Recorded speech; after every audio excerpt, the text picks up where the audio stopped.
Till I get up, time is barely on our side. I don't wanna waste what's left. The storms we chase are leading us, and love is all we'll ever trust. Yeah, no, I don't wanna waste what's left. And on we'll go, through the wastelands, through the highways, till my shadow turns to sun rays. And on we'll go,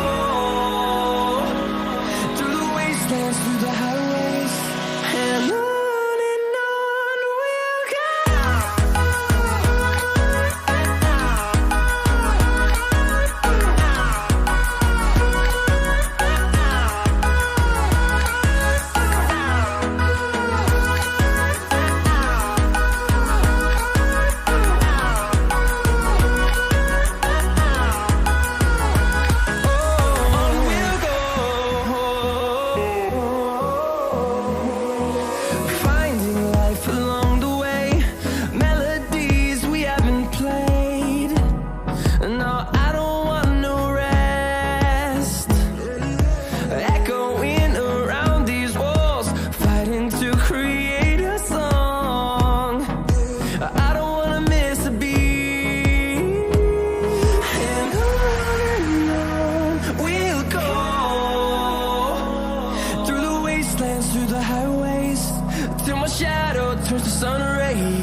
Hello, hello, everybody. Welcome to this wonderful Sunday night cast of CEA Open League. Today we will be watching Michigan Tech University taking on University of Cincinnati, and I'm joined here by my good friend Duke.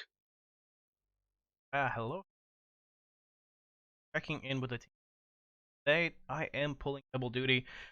I am observing and I am casting, and I'm going to try to be a little bit more eloquent as to how I put together my words, but I'm going to be running off of auto bot, and CDAPS is going to help me gaps here and there. As of right now, we're just waiting on Maddie to ready up. But we are going to be going into the first map of Villa. In Villa, we will be watching Michigan Tech's pick for map as they are attacking first in this very, very defender-sided map. Um, Yeah, yeah. Villas definitely has seen a shift towards the defender side based on exactly how the map is structured. There's not a whole lot of ways to safely enter the maps as well as the bomb sites in general. This sort of usually does each attack on the top floor, which is both in the bar area of Aviator and Games, in addition to the other side being Trophy and Statuary. Both of those sites do really rely heavily on the opening of specific walls, but however, if those walls are not going to be able to be opened based on if you have like a mute cade, some sort of like bandit charges on it, it can really just put an absolute dampening on any momentum that any of the attackers can go forth. right. Uh, Waiting on Maddie still, but let's see. You already talked about why Villa's defender map, right? Yes. All right. Um, I will probably be doing a little bit of a demonstration of why that works in practical.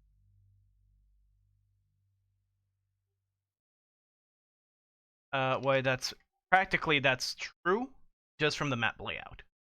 If you look at Villa, you try to analyze any site and you try to see entry points into every site, there is no site that is readily available to enter from an outside window, door, or well, you can't really. There's no hatches. You can drop down into site. Uh, sec. Yeah, we will just be showing that in just a second. Did I lose steps?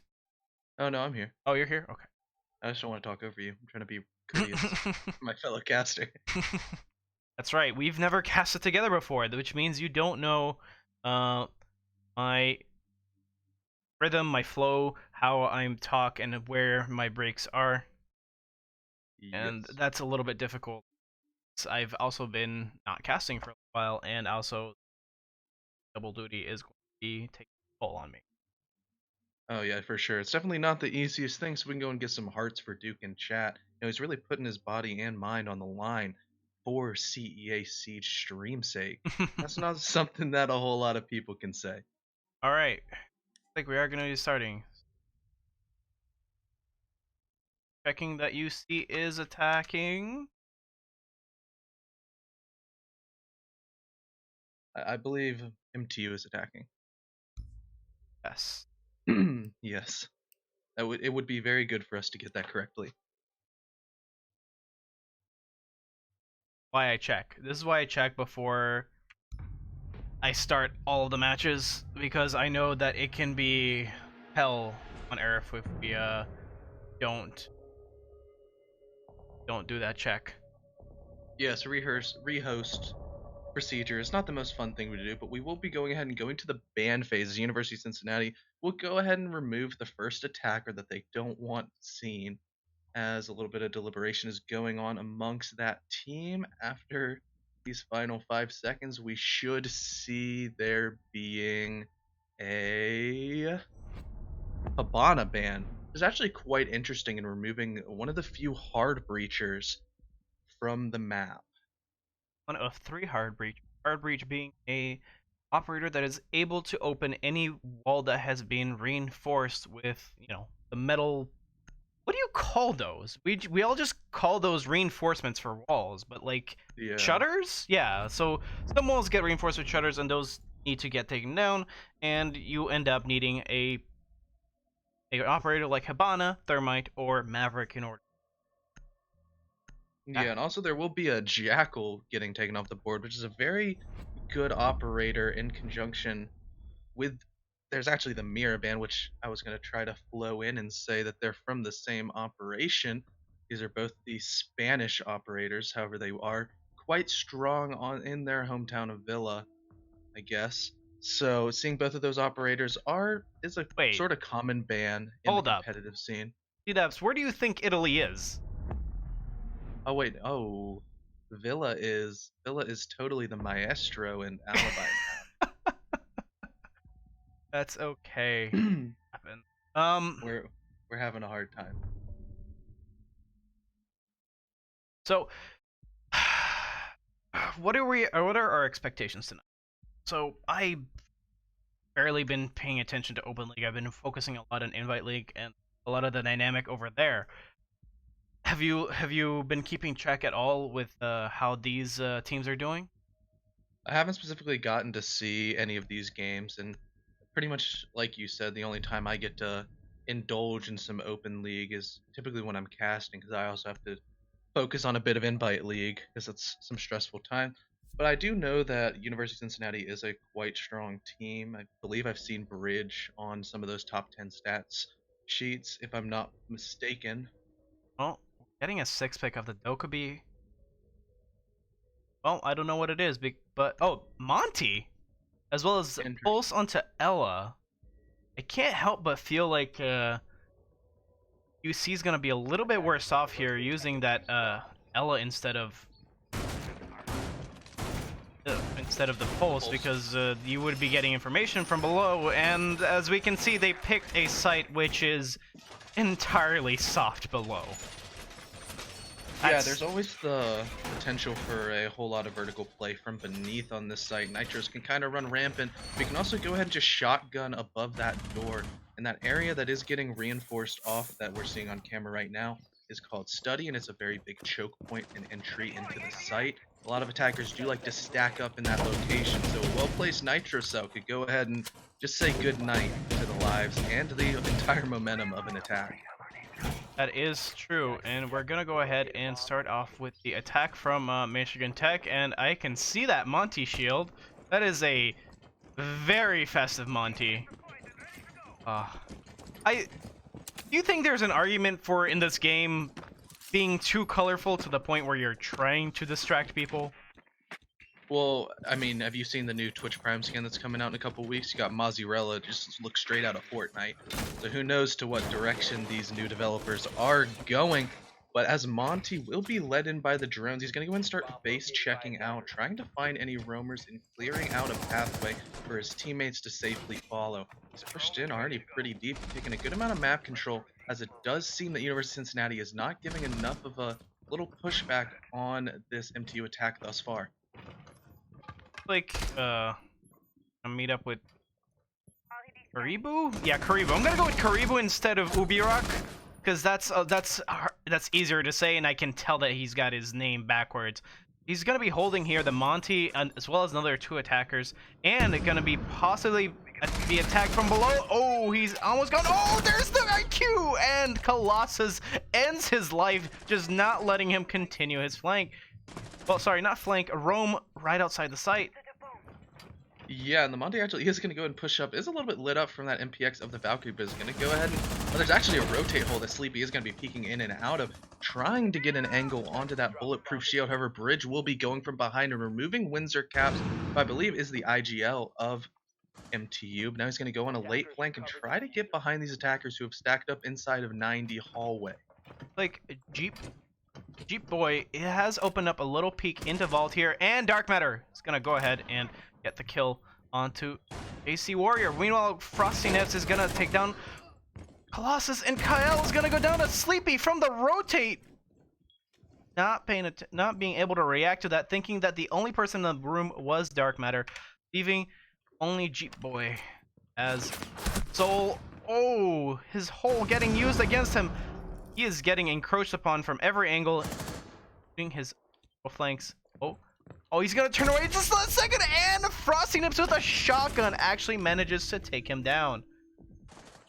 Yeah, it was definitely a really strong defense from the University of Cincinnati. At first, it didn't seem like it could go that well, as the Valkyrie became the first victim of that round, and Michigan Tech just went ahead and took up most of first floor control and really constricted in those defenders. However, they were strong in their anchoring positions and took the gunfights on their terms. Were able to go ahead and turn the momentum back into their favor with a onslaught of picks that weren't really returned from the NTU side. Or there's nothing to from the kill spread, as it is fairly even, and Ubira still did manage to get in from a lot of the support that they threw out at those camps.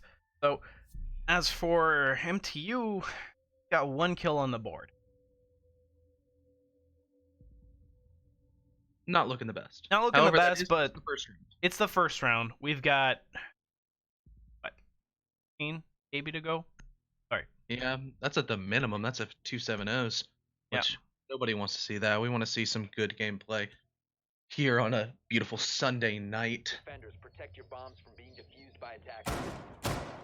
We're gonna be going over to Space Place. Sorry, excuse me, Statuary Museum. Yes, Aviator is what you were thinking of. Aviator.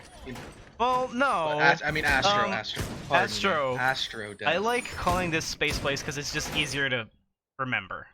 Okay? Yeah, I guess. And it's Yeah, I faster to guess say you have a Space lot of Place than A's. astronomy. I say Space Place. Astro. Astro Stairs, Astro Desk.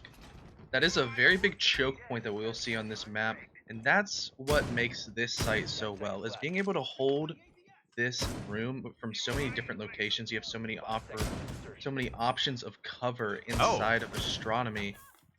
Oh, they're actually bringing the cast up. Well, Bridge Oh, is never just mind. gonna Okay. remove that. I guess that will most likely get replaced, however. But the castle is being brought by Dark Matter on the University of Cincinnati side to try to cut and maybe waste some time and utility of these attackers as they're trying to, maybe if they take a 90 push. However, it will most likely be seen with this Blackbeard pick of Kyle. Now he's going to probably upside on Repel on that Astro window and try to clear out anybody unfortunate enough to walk in there without peeking. Good though. Window ring out as somebody punches it, but Sleepy is going to continue holding bathroom. Not much. Oh, the grenade goes off. Does not that much damage actually to Sleepy. That's interesting. Usually that would have been a death. Yeah, the new shrapnel work update sometimes works in mysterious ways. I do believe that should have most likely been a kill. Most of the time, if a grenade goes off right next to your head, you're at least going to have some hearing loss. But Kale will go ahead and pick off Sleepy from a nice angle inside of on the Astro window, playing upside down Repel with that Blackbeard, having a good face shield in front of him to protect him from any headshots, sort of giving himself a second life. However, Caribou is going to be on the Maestro, having 81 bullets of that Alda, just waiting patiently to see some sort of peek. And Oh, no. we'll go ahead and break the shield, but in return, we'll go ahead and take 80 points of damage for that trade. Well, Kyle has taken no damage at all. And Windsor's gonna go ahead and the thermite charge is gonna take down his boy Jeep. That was highly unfortunate. It is the second time we've caught that happen, but last time I believe it was Turtle from GMU who, and that's gonna Wasn't be the he Maestro downed. I Yep. believe wasn't Turtle downed when Turtle it was not happened? down. Turtle was killed by his own thermite charge. Oh, I thought Turtle got downed and then his, like, right after he blew it up. We will see Windsor going ahead and using the Maverick line of Breach to take out Dark Matter.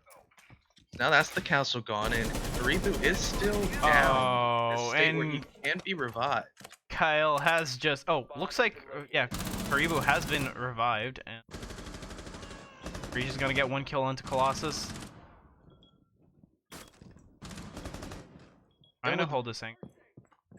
Yeah, Bridge is going to be going on this deep flank. Maybe going to be coming up behind this Blackbeard here. We'll go ahead and take him down. As now Windsor Caps does go ahead and refrag or get a trade onto Frosty Nips. Now in a 2v2 instance, both teams have one player weak.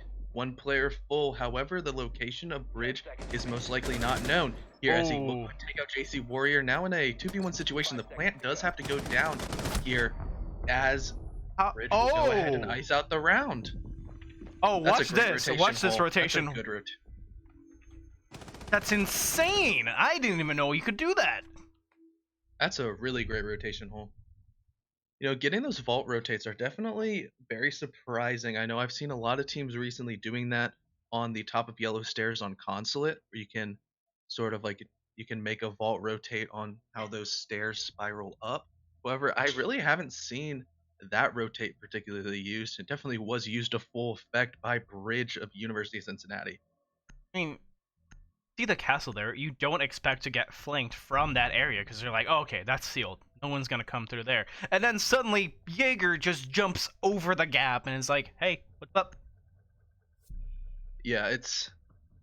I don't know when Jaeger swapped over to Air Jordans to be able to walk on air like that. Yeah, exactly. That's a total Stewie 2K move if you watch any Counter-Strike. It's all of a sudden you're just there. It's like, hello. Sup? And definitely with a Jaeger being a 3-speed operator, that a whole lot of gunners more so will pick going on a deep road and having one of the strongest guns on defense definitely gravitate towards that operator. Looks like we're gonna come down first floor. We're in kitchen. I rarely spend time in this room. Dining room. Dining It's room. kitchen dining. Kitchen dining. I hate this site, and therefore I have not committed it to memory the name of it, because if I give it a name, I will talk about it all day. Yeah, and this is definitely a site where you need a whole lot of vertical control, and that's where it becomes a little bit finicky and a little bit more tricky to hold, as these attackers will most likely be attacking in a very similar way to we saw last round. They're going to jump into master bedroom and try to blast some holes in the floor to try to find anybody that might be just sitting below, unsuspecting.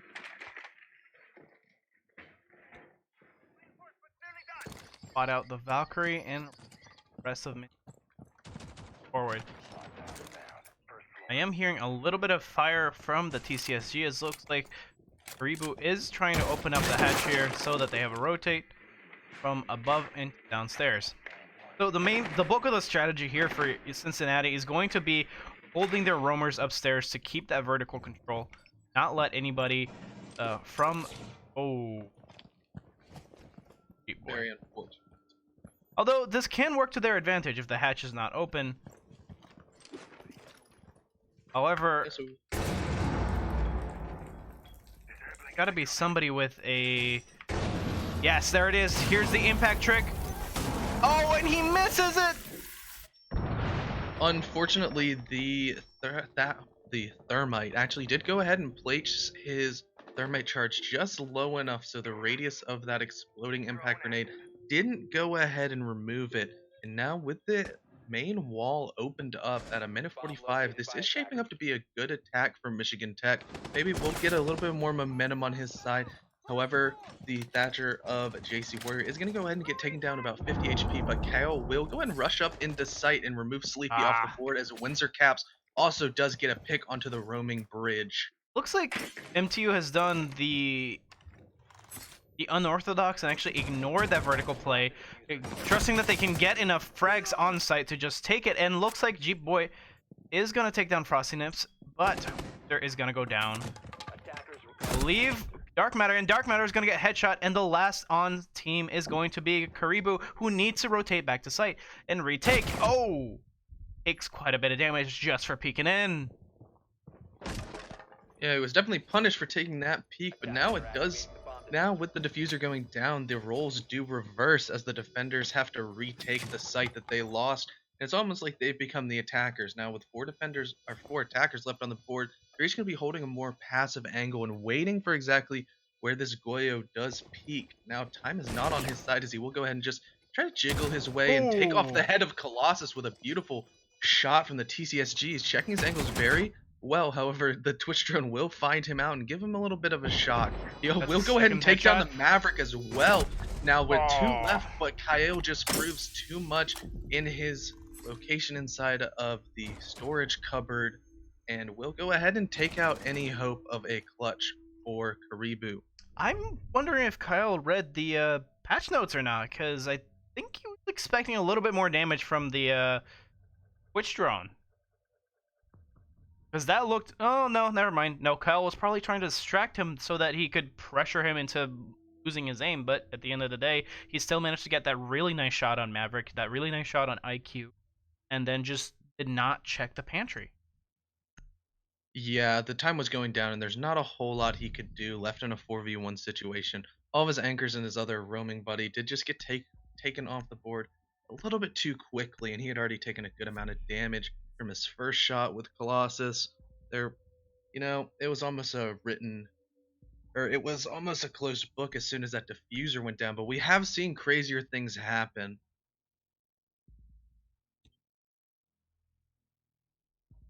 Attackers need to Round locate and 4, defuse as many bombs and as they can. it's only one round up for Cincinnati in their map, which means that MTU must have learned something good about Villa.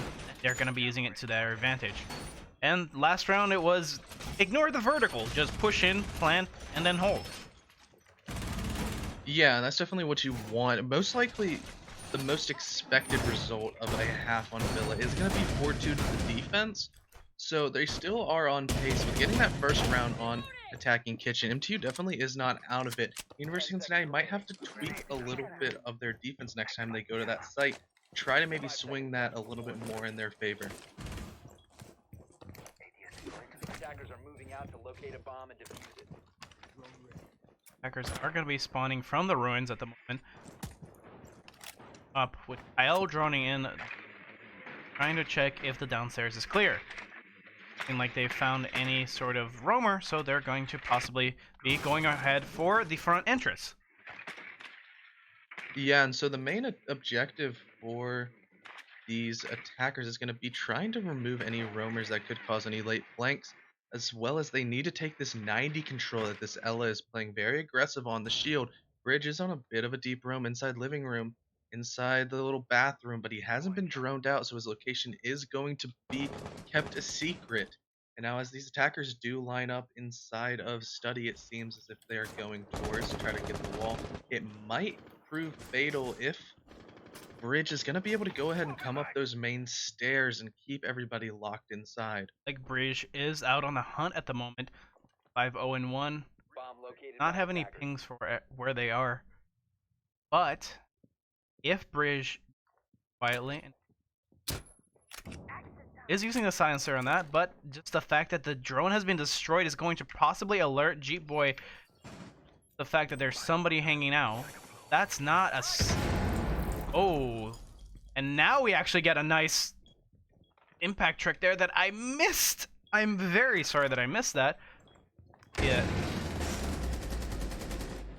Kyle's gonna get the hit on Frosty Nips. And he's gonna go for the trick, and he does it. Wait, who is that in the vault? Is Kyle just rushed in on the Kyle breach. rushed in, and Karibu is He's- outside, and Windsor Caps has just gotten headshot. Is he lagging? They a don't little know. That might be some sort of observer glitch that you might have, possibly. However, it does seem that they don't know. Kyle Oh my just God. go ahead and That's take true, out that's 2 true. players.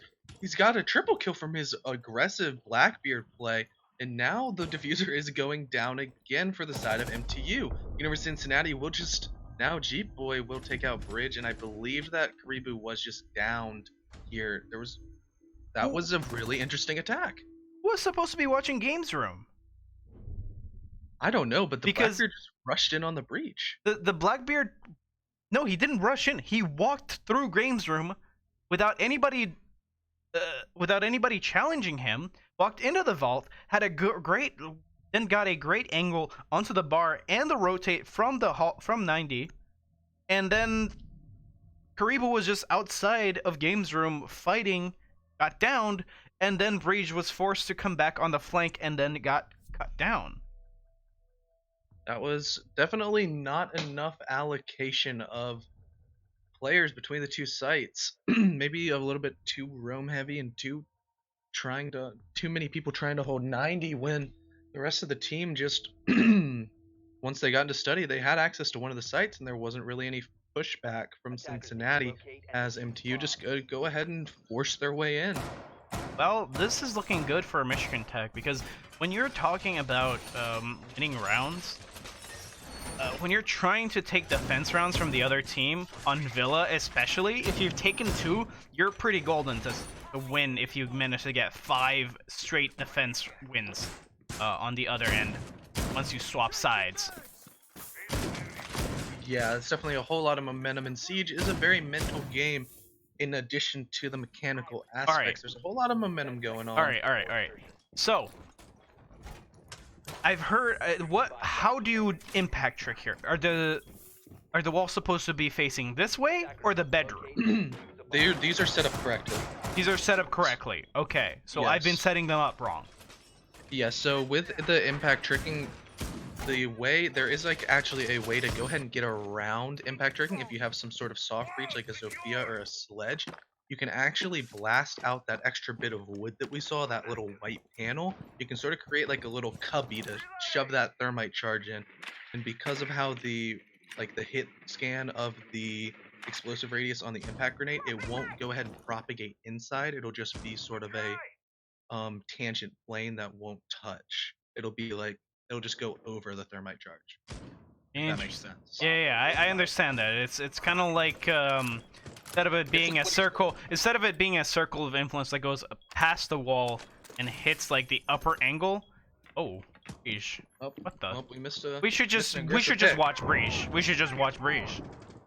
Yeah, he's going off. As Colossus will go ahead and be taken off the board, and that is one of the soft breachers that we were talking about, as well as a good fragging op, as Zofia does have a very good kit to take out defenders. To me, this is one of the hardest sites to take in Villa. There's no doubt about it.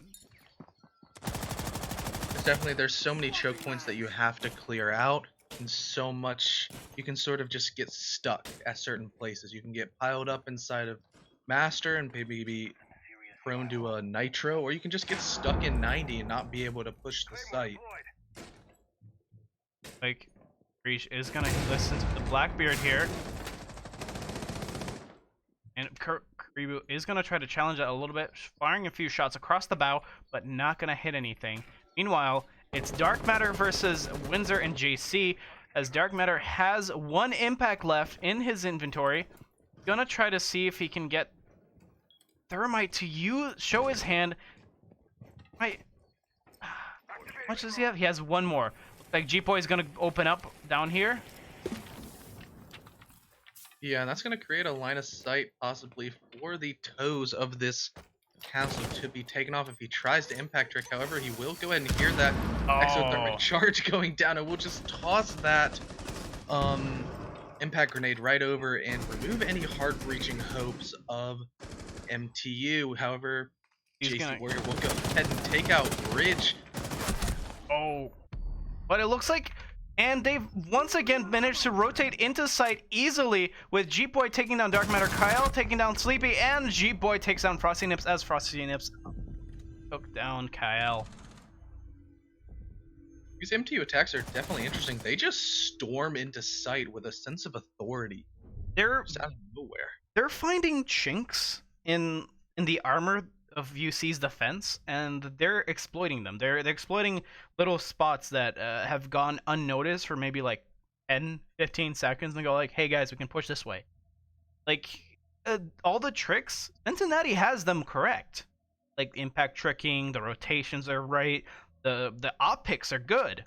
It's just that MTU is finding like opportunities where they're not watching and taking as much advantage of it as just possible. Yeah, not only that, it's just they're pushing so well as a unit. As soon as they find one of those chinks, such as in that instance there wasn't anybody in Astro, they just went ahead and threw bodies at it and sort of got behind the Maestro, who was a deep anchor, and just there wasn't anything that the defenders could do. They were holding the correct angles for that instance. However, as soon as it was like dominoes falling out, and as soon as you took out that linchpin, everything just sort of fell out the bottom of the funnel.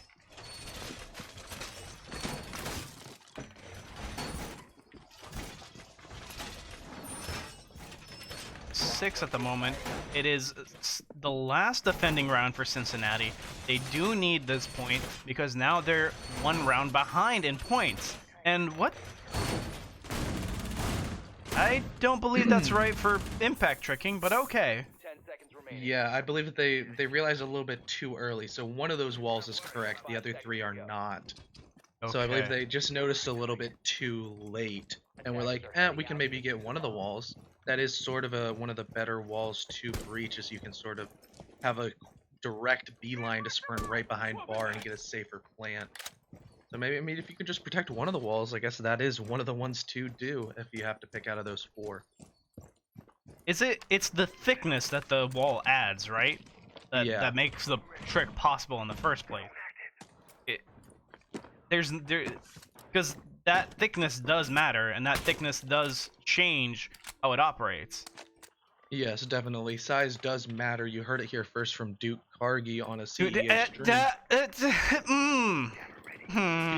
But it mainly is the flipping of the walls. It doesn't matter in that instance. However, being able to go ahead and destroy that extra wood that the reinforcements as those prongs stick in, that's sort of it's removing a counter is what doing the other side is. It makes it so you can't avoid it. Oh, the dock! Kyo's just getting aggressive and just ruining anybody's day who tries to challenge him in vault. He might just go ahead and rotate right back into sight like he did last time. Here, he will be flashed in. However, Bridge will go ahead and take out Colossus once again, and that's the Ash off the board. Here, Bridge is going to go ahead and have some lines of sight ready to take on any of these attackers lining up and steady. Kyo will just go ahead and take out Frosty Nips. Here's the Blackbeard claims another victim. The Jaeger will go down to the Thermite of Windsor Caps. Now in a 4v2 instance, the bomb can go ahead and be thought about bringing, but Dark Matter will go ahead and take out Kyo as Sleepy peeks out and takes out Jeep Boy. There is only 1:15 on the clock, and Dark Matter takes the head off JC Warrior. That gray matter splattered all over the floor, and it's down to just Windsor. Windsor's planting somewhere, they don't know where. He's got low in health, and Dark Matter's gonna come around the corner and take him down. They've got to be very careful, as Windsor could have put down a C Claymore, but I don't think. No, he didn't have it. All right. Yep. Well, that's that round. Seeing a 3-3 split is interesting because it depends on exactly with seeing the Habana ban. That is one of the excess hard breaches, so it does make it a little bit harder to attack. But so we would have expected to see this go more towards the defender side, especially with also a Jackal ban removing any ability to or allowing more roaming presence. However, both of these teams might just really like their attacking side, and we'll have to see exactly how everything lines up as we go into the second half. I have to say, so I'm guessing that the reason Michigan Tech kept bringing Maverick was that they could stop impact tricking overall. That was the entire purpose of Maverick. That was 2 hard reachers for the price of somebody banning 1. Yeah. The ban worked out because you've just locked out a whole bunch of utility from the attackers, and now they can't pick, I don't know, maybe something like a Nomad that stops Breeze from roaming or... Attackers need to locate. Yes, in the addition of Cincinnati going ahead and banning that Habana does have the ability to just shoot off her X-Kairos pellets all the way at the bottom of the reinforcements, and then that is, you can't really impact trick that because the radius is not deep enough, no matter what angle you get. Alright, now this is interesting. Usually you only see the left unreinforced, but they've chosen very clearly here to... Did he just put that inside the floor? Yeah. And that works! Okay. Yep. 10 seconds left. Some interesting stuff we're seeing from MTU. In addition to talking about interesting stuff, we are seeing a flash being brought by Kyle. He seems to really like his shields. Attackers objective to locate a On. bomb and defuse it. Ooh. I think the debris is getting in his way and he can't see exactly where to... Alright, well anyways, we were trying to show the trick there, but it doesn't look like it wants to work right now. It's telling us I gotta go to sleep a little, or I'll start working again. Oh! Colossus takes the head off Sleepy! That's an aggressive spawn peek from the Jaeger, trying to go ahead and turn himself around and get some momentum. here, as now the Ash will be gone, and that's some soft breaching utility off the board of the attackers. Colossus will go ahead and just retreat out and start barricading off some of these pathways and trying to keep his behind safe, as these attackers might try to flank him out of his powerful position that he currently holds. As an entry fragger out of the entry fragger off the board, not too much of a loss, but those breaching charges do come in handy every now and then, like for example taking down this barbed wire, or maybe opening up a soft wall where you want not have to go over there, put a breaching charge on, and open a sightline into. Yeah, I think the most utility loss out of this is the inability to easily get Maestro cams in this instance, as those breaching rounds do a really good job of taking out those evil eyes that we see Maestro place down.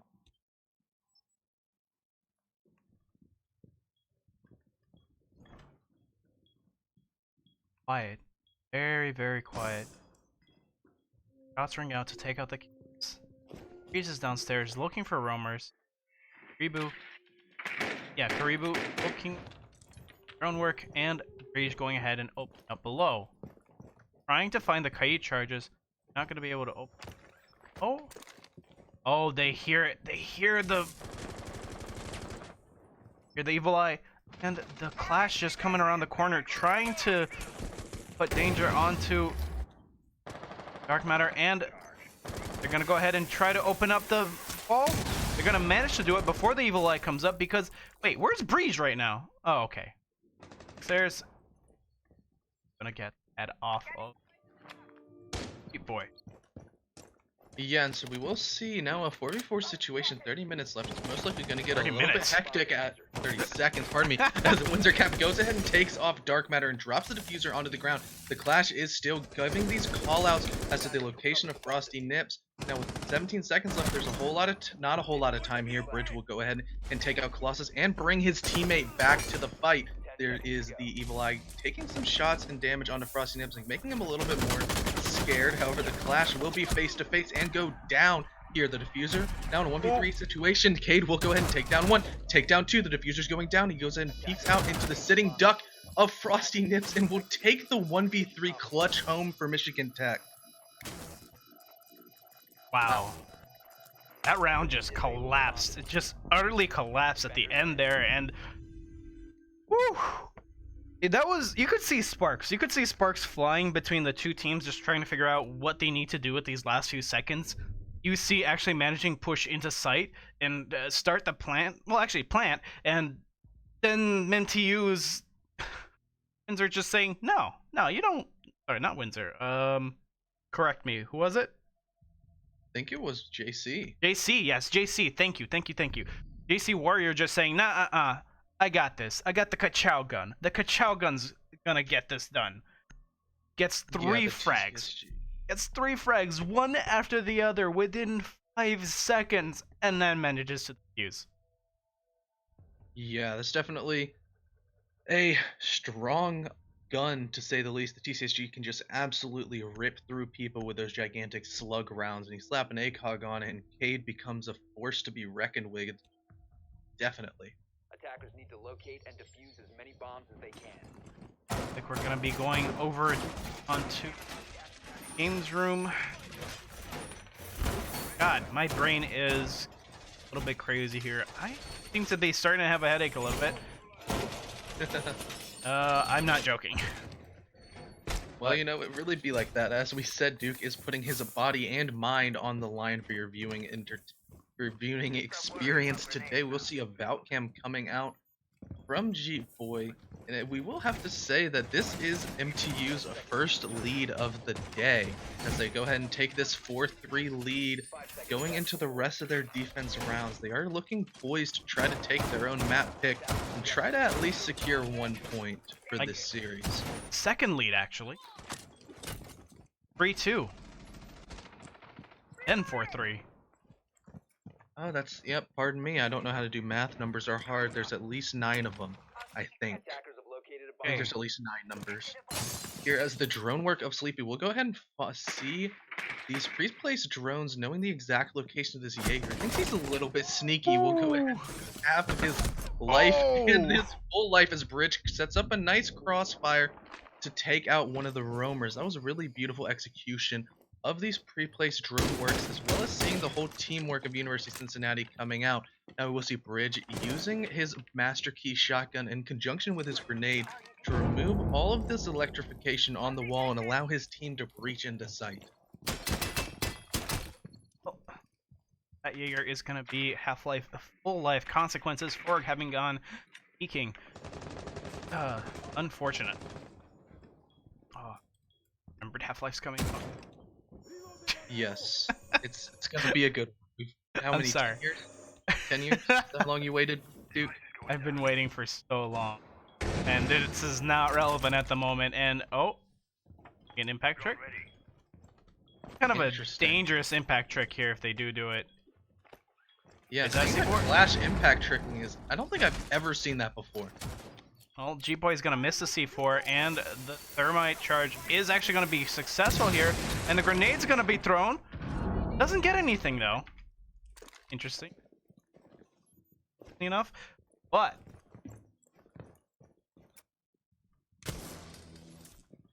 Yeah, Clash. The Clash is definitely trying to put a hamper into anything that these attackers throw her way. The breach is open, No so there way. is a clear line of sight into sight. Didn't see the feet? Yeah. See, fortunately, as spectators, we have the opportunity to see these beautiful blue outlines on the defenders. However, the attackers playing the game do not. So there is a time as missing 2 kills. This round is going crazy, just like usual here. The Maestro will go ahead and take out some people. Now I can't keep up with this right now. Oh, Breach is gonna go down. Windsor Caps take down Breach after Breach has taken 2 kills. It is now a 2v2. Sleepy trying to find some sort of other angle. Dark Matter just trying to stay relevant here. Oh, it's gonna get some shots thrown off the bow by Windsor. Kyle, however, using the shocking to his advantage while Sleepy is pushing in. Sleepy gets a headshot on Windsor, and Dark Matter finishes off Kyle. I'm guessing by pushing aside the shield because they got a little too close. Or wait. Bikini body strat. Oh, He they whipped out the pistol. He whipped out the pistol, went prone, and that didn't work. You're the rat for a reason, boys. Sometimes those weird positions do net you free kills. However, Dark Matter was not fooled by the Clash's tricks and will go ahead and tie this game up. Definitely was a hectic ending to a hectic round, as frags did just seem to pour in around the 30-second mark. We will. I'm gonna take a moment here to explain that tonight is a main season game, and we're best of 2. And this is a best of 2 that can draw. We do not go into overtime. Teams have 12 rounds, only 12 rounds for as many points as they can. And if they just happen to, get 6-6, that's it. The map has drawn. Locate and defuse as many bombs. And then it's on to the we'll next move map. on to the next one. And then Yep. we'll move on to the next one. And next round, we will go ahead and give you a little sneak peek that we will see Bordered being played next. Oh, hang on. Check the screenshot. Check the screenshot. Yeah, isn't it Bordered? Oh, it is. Okay. All right. Yeah. Hey, I'm making sure. I may be dumb, but I'm not stupid. I can read sometimes. There's only 26 letters. They're a lot easier than numbers. Numbers, there's a lot. Wait a second. Oh. Oh. Oh, I like that kite spot. You see that? Yeah, it's sneaky. That's very On the sneaky. other side of the wall, you can't just...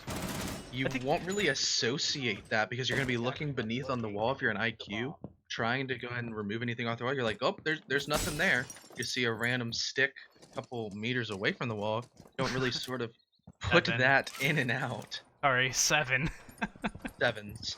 Reboot is looking like he's hitting the lottery with his score line here. Look towards the right of your screen whenever we hover over somebody. With this new spectator UI, we will go ahead and be able to see their kills, assists, deaths, and then either diffuses or plants. That's what that triangle means. Playing So, objective. any of you at home, yep, playing an objective. Which is definitely what you want to do because this is an objective game mode. Just glad that we do competitive scene on bomb rather than something like hostage or secure area. Yeah, definitely could see some very interesting plays. Maybe that's a good summer league idea. I want to see some No. hostage comp. Please, no, no. Why not, Duke? I want to know. The people want to know. They want to know. I don't think they want to know.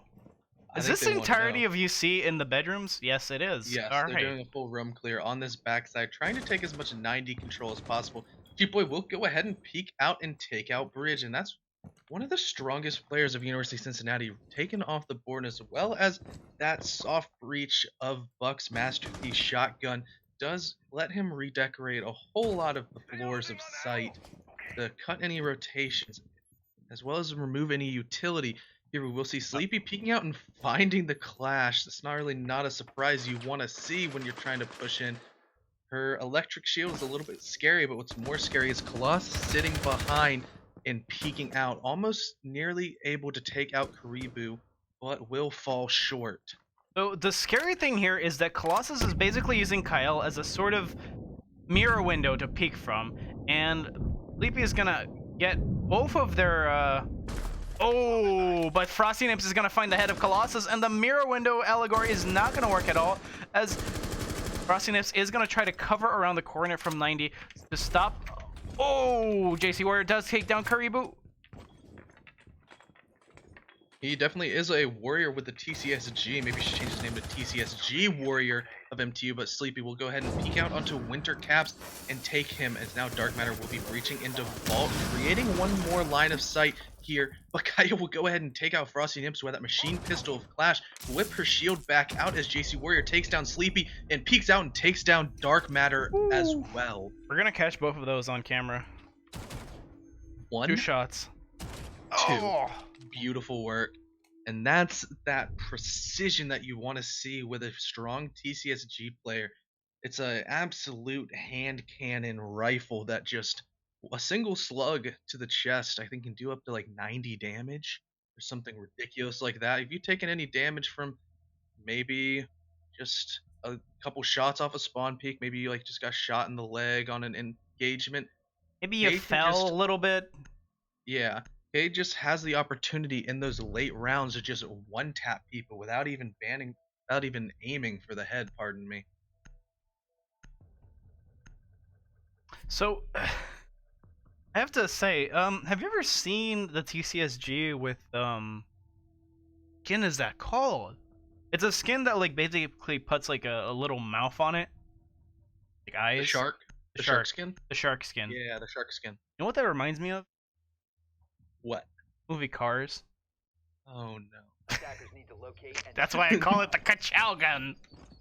You know, we should make co- a reboot. Should we make a project together that instead of cars, it's guns? No. Caviera's gun is just scary person. It's like one of the ones you don't want to meet. Then you got like just the basic M4 is just your average Chad, your average Joe. I think we should go pitch this to Netflix. Nobody clip it. Nobody clip this because it's our idea. It's copywritten now. About how copyright works. Yes, it is. There it That's is. exactly how It's it hidden. Yes, saw and that's it. a 5 seconds We left. caught it this time. yeah. JC Warrior is definitely proving his prowess as a Cade, using all sorts of fun tricks, as well as some beautiful gunplay on display for all of us to see. Now the drones will go ahead and go out and try to remove any roamers. Give a lot of intel for these attackers to shape exactly how they want to enter the map. Oh, I want to give a shout out to one of the Cincinnati players that actually graduated recently that we don't play anymore, and that's gonna be Railgun. Ooh, on. Maybe Breeze is gonna pay a tribute to Railgun right now by getting a shot off on roaming down. Does seem like he doesn't know, and he also is electing not to shoot the cam to really put a damper on his stealthy location. Currently, he is waiting to make sure it does not get seen. Most likely some drone work has gone out. The Jaeger will be removed as Bridge does do a sneaky little flank onto the sneaky little roamer. He's making Railgun proud with that kill, and we're gonna be on with round left, and that's gonna be one roamer off the board. If that's all of them, if you can, I mean, if you count Kyle as a roamer, not really. He's kind of a I forget the nomenclature. He's like a secondary roamer, kind of. Yeah. Like a soft roamer. He's sort of just denying any entry of that doorway directly into sight. He's making him work for mini-map control just by sitting there menacingly. Well, what I mean by what he's doing is he's not strictly on sight. He's like just oh, okay, no, he can't see. He can't see him right down there. He's like sticking to next to sight. He's Yeah. There's a name for that, and I know that there's a name for that, and I forgot what it is. Yeah, I usually just say like soft anchor or like Yeah. a soft roamer, depending on Anchor or exactly something. how. Yeah. As opposed to somebody like JC Warrior and Windsor, who are playing the definitely more beefy operators. They're playing a more hard anchor role as they're sitting on site in their power positions with their powerful guns. You did not challenge them using an impact trick at all. It's almost like they're afraid of using that trick.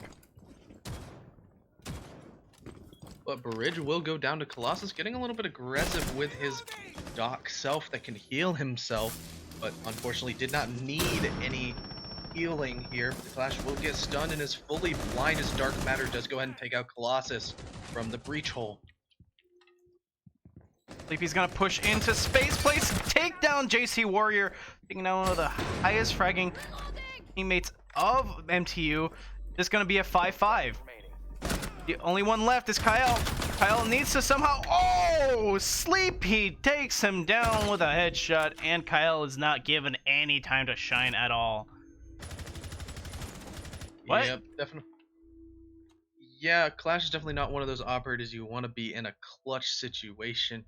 You move really slow, you move really loud, and all you have is a secondary because her primary gun slot is taken up by her electric shield. He has no primary, ladies and gentlemen. He only has a machine pistol. Honestly, it's much better. Much better when the than it release. You remember that gun at release? Yeah, it was mainly the aim down sight and switch speed that you could have a Clash staring you in the eyes and you could whip out that pistol faster than somebody could aim down sight at you. Just sort of came out of nowhere and just boom, headshot.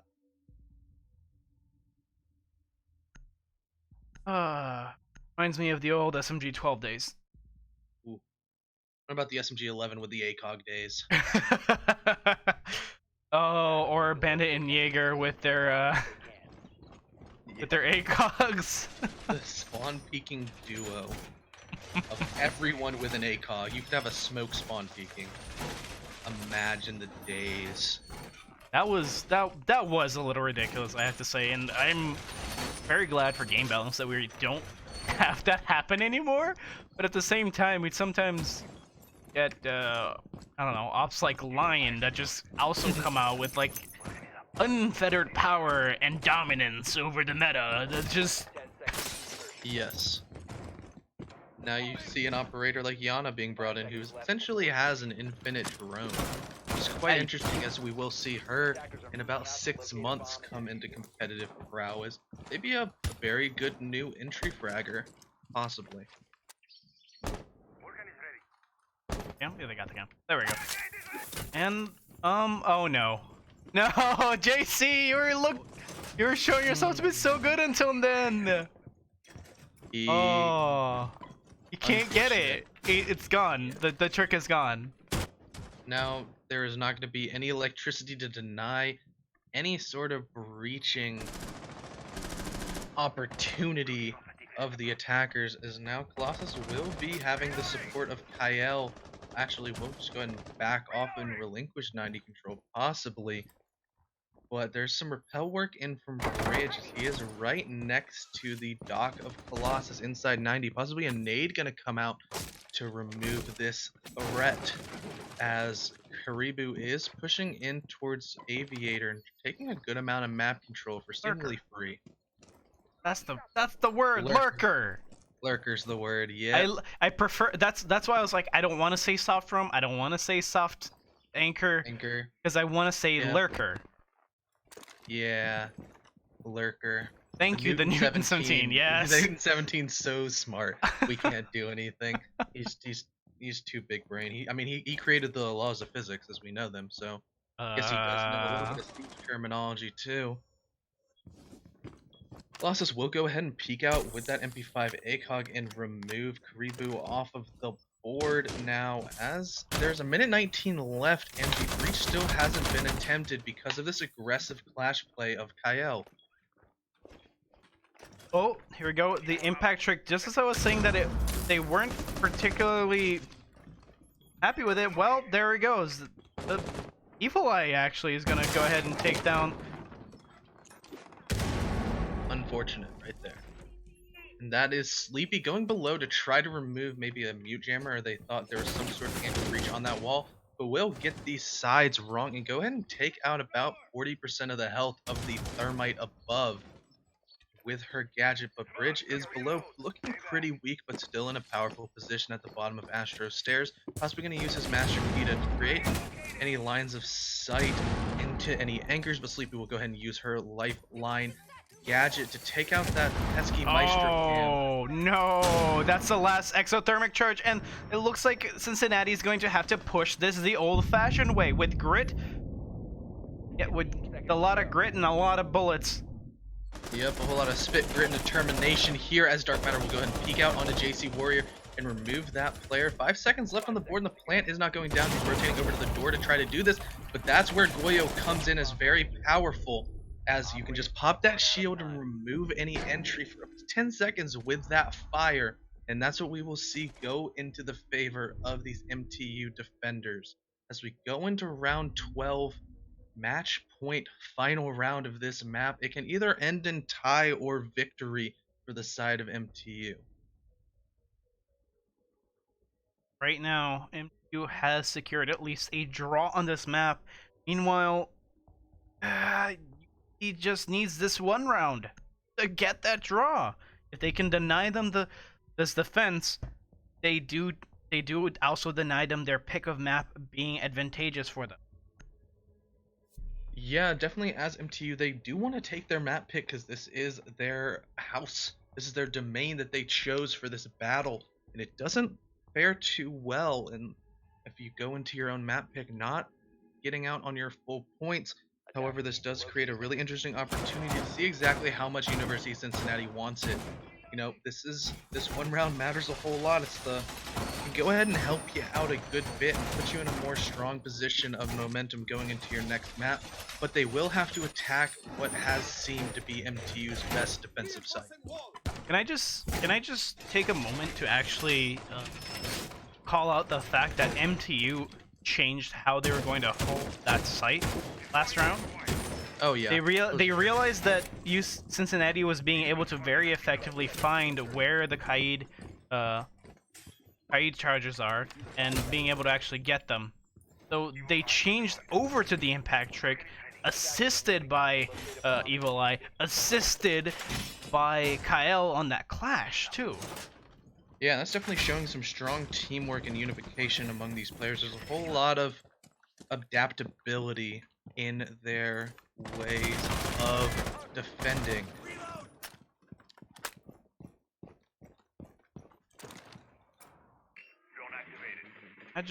Imagine passing while chatting while observing. Yeah, I can't imagine that. I've done it a couple times. As we totally are being super professional here and having a great time as some drone work is going in from Dark Matter. And Sleepy will go ahead and take out one of those Maestro cams as well as a hidden goo mine, showing that Colossus is picking the Legion for this final round. Wait, I thought... No, it was another one above a hatch that got taken down. It wasn't that Evil Eye. I do not have a deja vu. I was like, wait a minute. But no. Pick out the one in study. Yeah, the one in study, which is arguably the more important one. And here goes. And deja vu, like you said. Yep, here we go.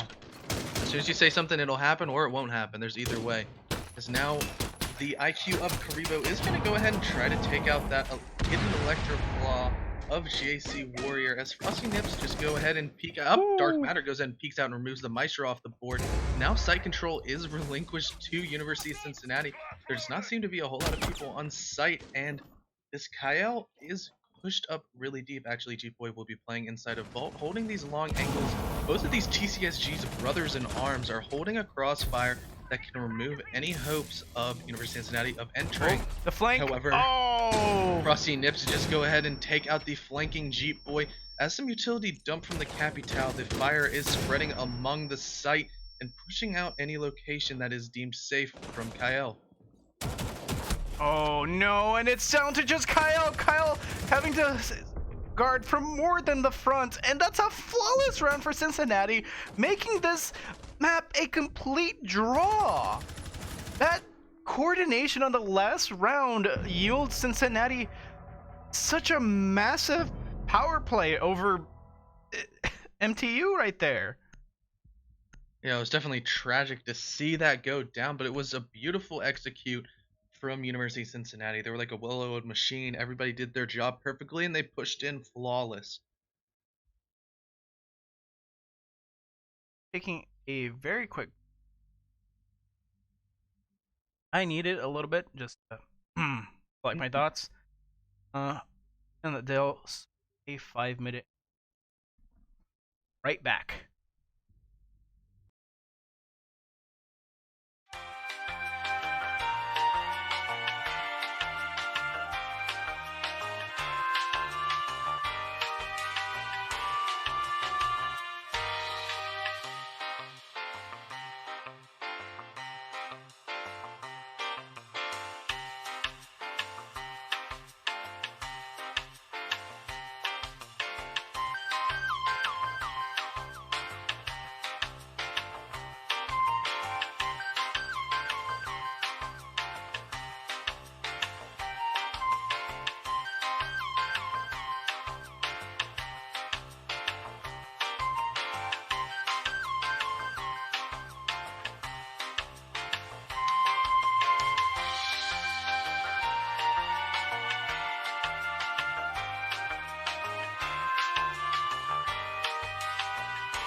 And we're back. Hello, as we will see a rematch between these two teams going to Border this time as the field of battle. I see he's already saying time to play Clash 6 more times. Maybe we'll see a targeted Clash ban, as that is one of those operators that are a little bit annoying to come across if you have a good player playing them like Kyle. Switching colleges, and that's going to be the first ban at Thatcher. That's going to be Michigan Tech's first ban. Would not be surprised if University of Cincinnati did do a Blackbeard ban here in response to exactly how dominant Kale was on it last round, as I have 500 IQ and I can see into the future. I can see the future. They're They're going to also- ban Mira. No, they're gonna ban Clash. Okay. Watch. Michigan Tech's going to ban Mira. I can see Yeah. the Cincinnati will ban Clash. Clash. Yes. Nah. Come on. Aw, it was almost 50%. Gotcha. Just like you on the starting sides. 50% is not bad. As the 50% 's not Valkyrie bad. ban will go out. As both maps actually is interesting to see that the second team banning did elect to just remove an entire operation, as Blackbeard and Valkyrie do come from, was it Dust Storm, I believe? Is that the operation name? Yes, you are.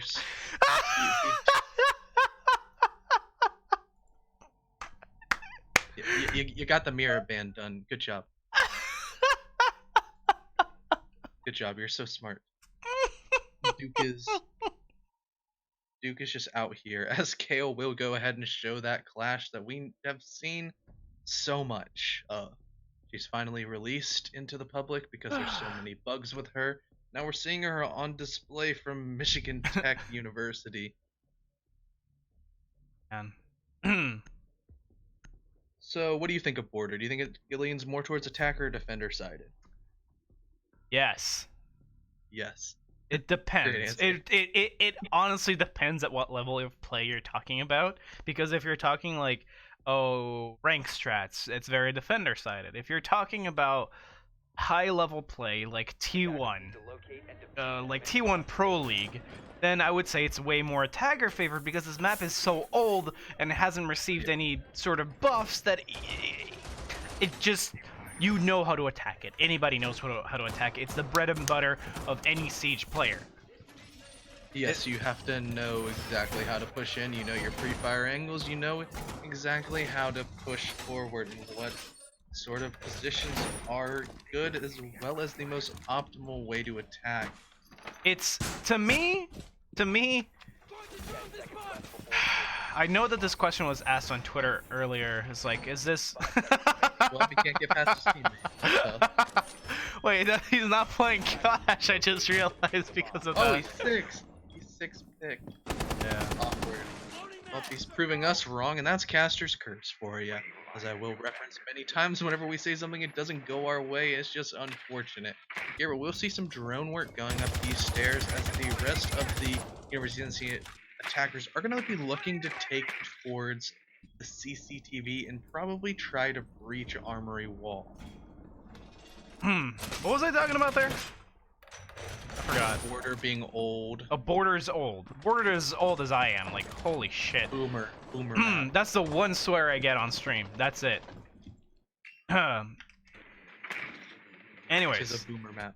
it is a boomer map, and it just hasn't gotten any reinforcements. Never got any buffs. Border has been as Border is now. There's maybe the patches of like a spawn peak or two here and there, but you just Actually, like the doors updated this season. Oh yeah, that's true. The Valley Runout doors have been closed. So any of you aggressive spawn peekers that love to take an impact grenade to the jail wall, just run out and take out unsuspecting attackers. Your hopes are now crushed, as there are now giant blocks of metal in your way. Speaking of that, Sleepy does go ahead and get the first pick of this map onto Jeep Boy. And that's actually the Echo going off the board first. And like I said, he knows his pre-fire angles. Jeep Boy goes down to just that. They're probably going to pre-fire Colossus here. Yep, because he is in a very powerful position, playing inside of offices near Fountain. But go ahead and take out that music box and denying all of you sitting at home the jams that it does produce. But now there's going to be a rotation as Frosty Nips does come try to help Dark Matter reach here. However, Kale will just go out for an aggressive run out using his pulse scanner to get any sort of intel. But Frosty Nips is now opening up some flank rotation, watches inside his CCTV. Sleepy will Kyle! be meeting. Kyle will be met by Sleepy as Sleepy goes ahead and puts him inside a bed and knocks him out of this round. But some floor shots will go in and take some of the health. And speaking of health, Colossus has none as Karibo does take off his head with IQ, pushing in towards site. 30 seconds left. There's a whole lot left to be done on this round in a 5v2 for these defenders. Karibo will also go ahead and take out TC Warrior, but Windsor will get the refrag. Now with 20 seconds left, the fire is forcing him into sandwich and will go ahead and actually just cinch his toes a little bit. He's getting flashed, he's getting burned. It seems like everything is going against him as more smoke will keep him planted inside of Sandwich. Frosty Nips will just go out and give some random pot shots out and take away the withering rest of health of Windsor to take the first round for University of Cincinnati. I think they made that sandwich a little bit too spicy there for him. Yeah, it seemed a little bit burnt. A lot of fire. I know Capital likes the hot sauce on that thing, but man, that was rough. Yeah, it was definitely a little bit too much. He burnt the panini, and that's not what you want. You want like the nice little bit of crispiness on the outside, not quite like the black chard that we saw the Maestro. You know, that meatball got a little bit too toasted. You like meatball paninis? I like a meatball sub. I was just saying because Maestro's the meatball man. Meatball man. He probably makes good meatballs. Maestro looks like the kind of man that likes good meatballs. Yeah, he goes like, "It's a Maestro," and he makes some beautiful spaghetti. Definitely. But now we will see a retry of these defenders onto Armory as Cal is looking to do another 6th pick onto Capcan this time. The mind tricks are out and they are great. Oh man. Yeah. He's hitting him with the Uno reverse card of either play Clash or 6th pick. And he's choosing to draw 25 and place down all of these entry denial devices of Capcan to try to get some free damage onto these rushing onslaught of attackers.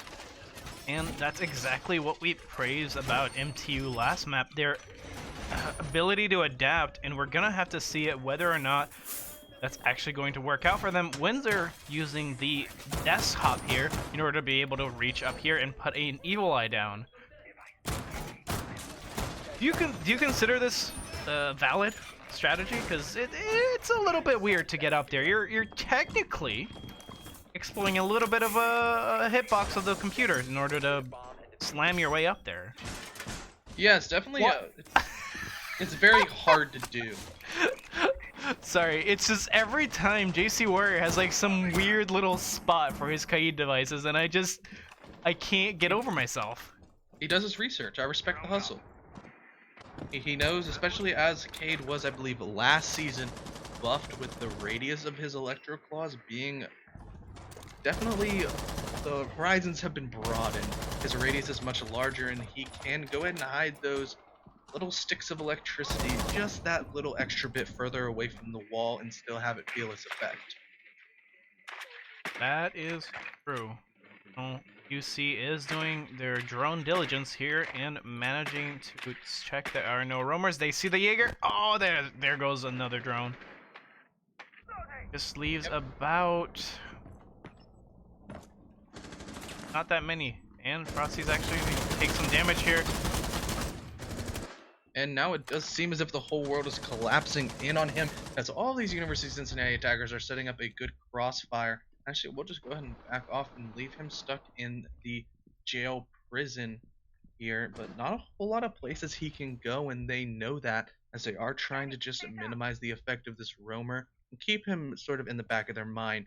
But now drones will go out and possibly spot him. Yes, definitely will spot him, and his location is fully known.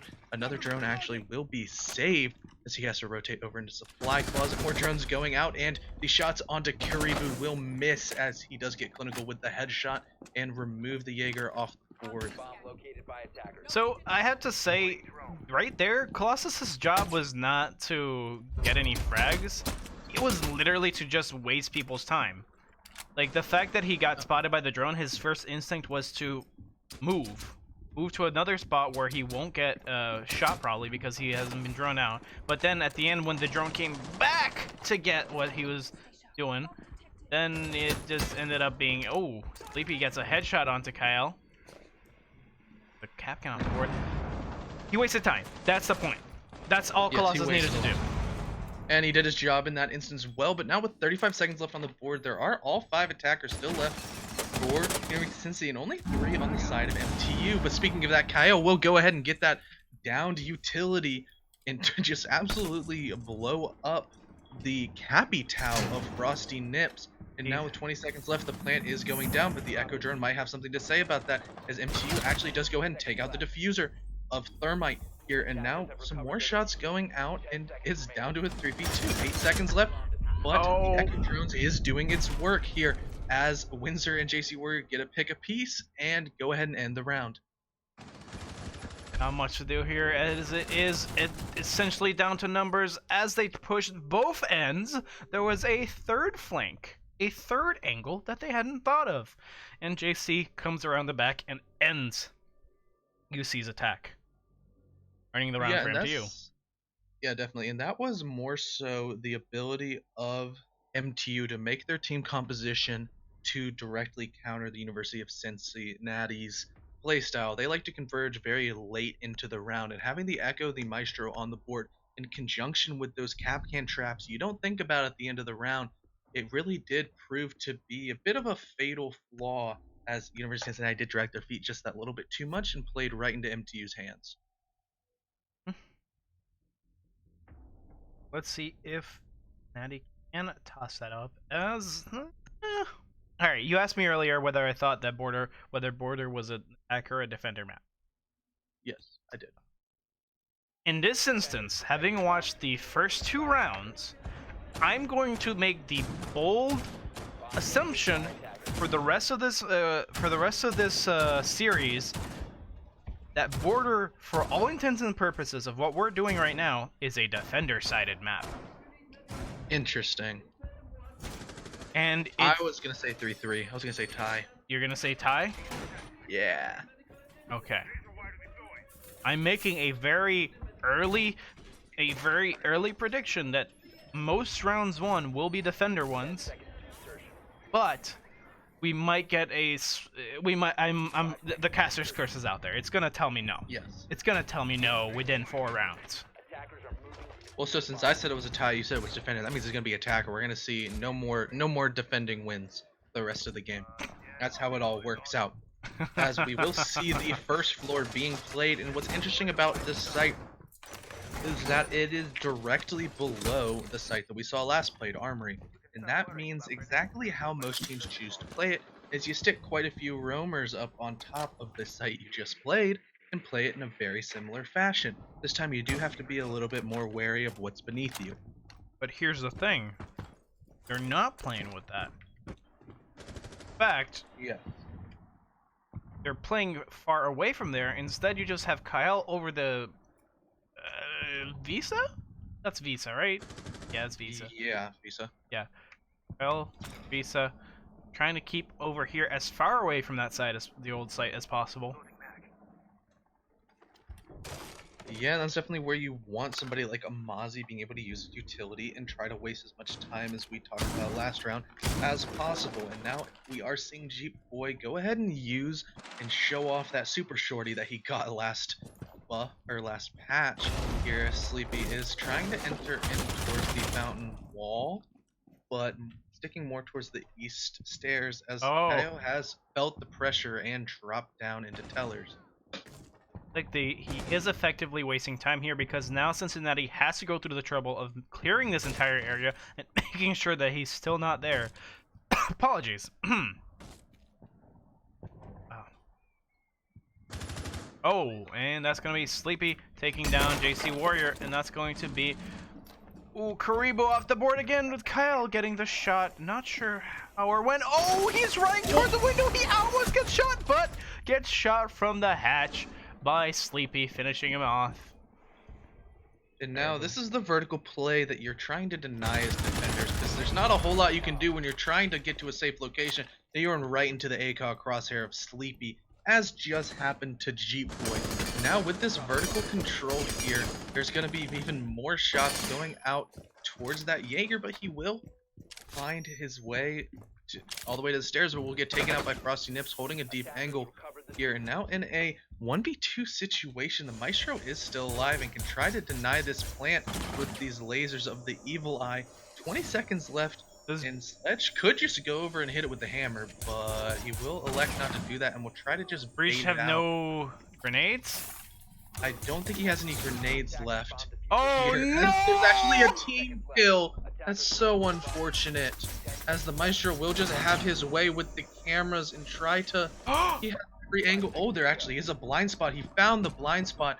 Now the diffuser will be going down with an extra second of invulnerability here, but the Jackal will manage to get away and try to set up this post plan. Oh, he gets a headshot! What a round from Frosty Nips. There was 2 people left, 1 person on his team, 1 person on the enemy, and he decided to take out both of them just for the flex. What a shot. He got downed in the process, but he did go ahead and find the head of the Maestro and get the round for his team. God. The plot of that round was twistier than earbuds coming out of my pocket. Jesus. That was definitely jumbled to say the least, and Frosty kept us on the edge of our seat for that one. God. That was... Hey, like I said, no more rounds for the defenders. It's coming true. It's coming true now. It's coming true.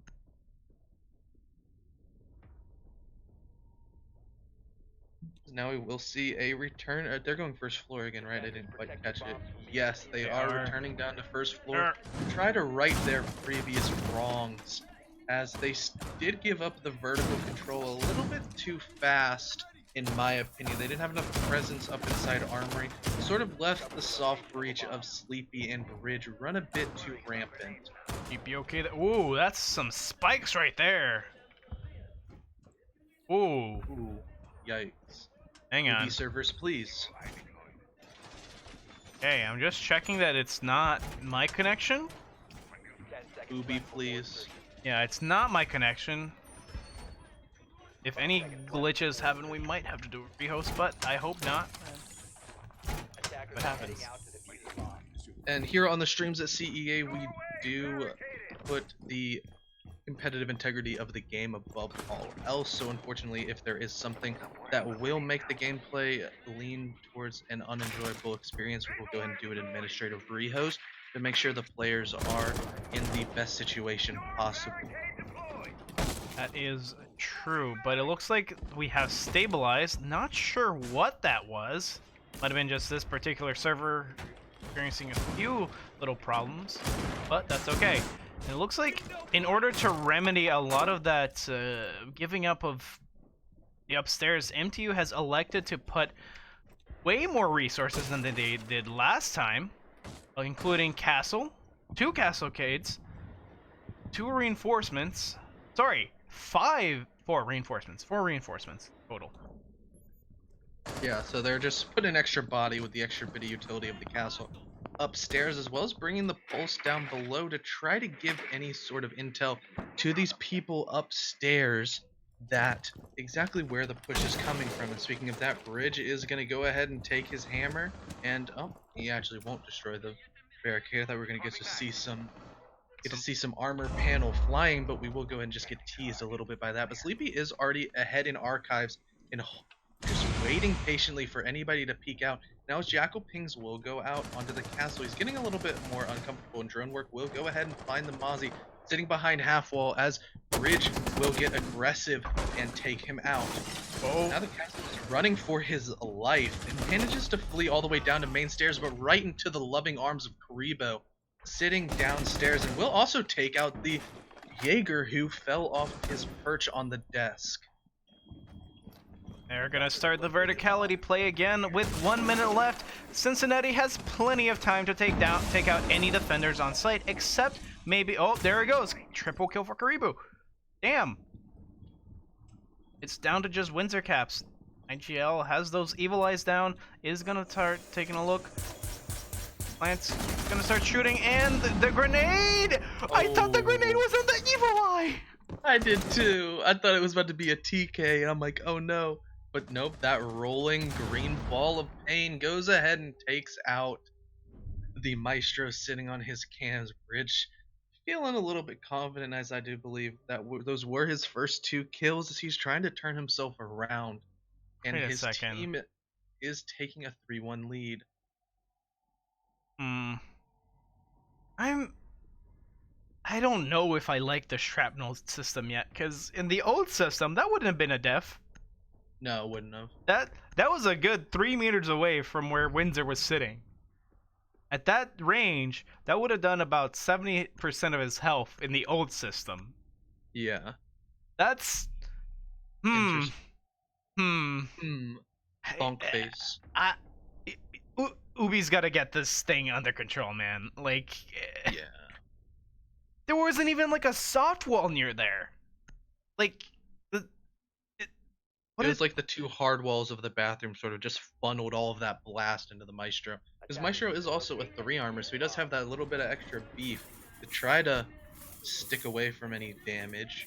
It should have helped, but it didn't. Yep.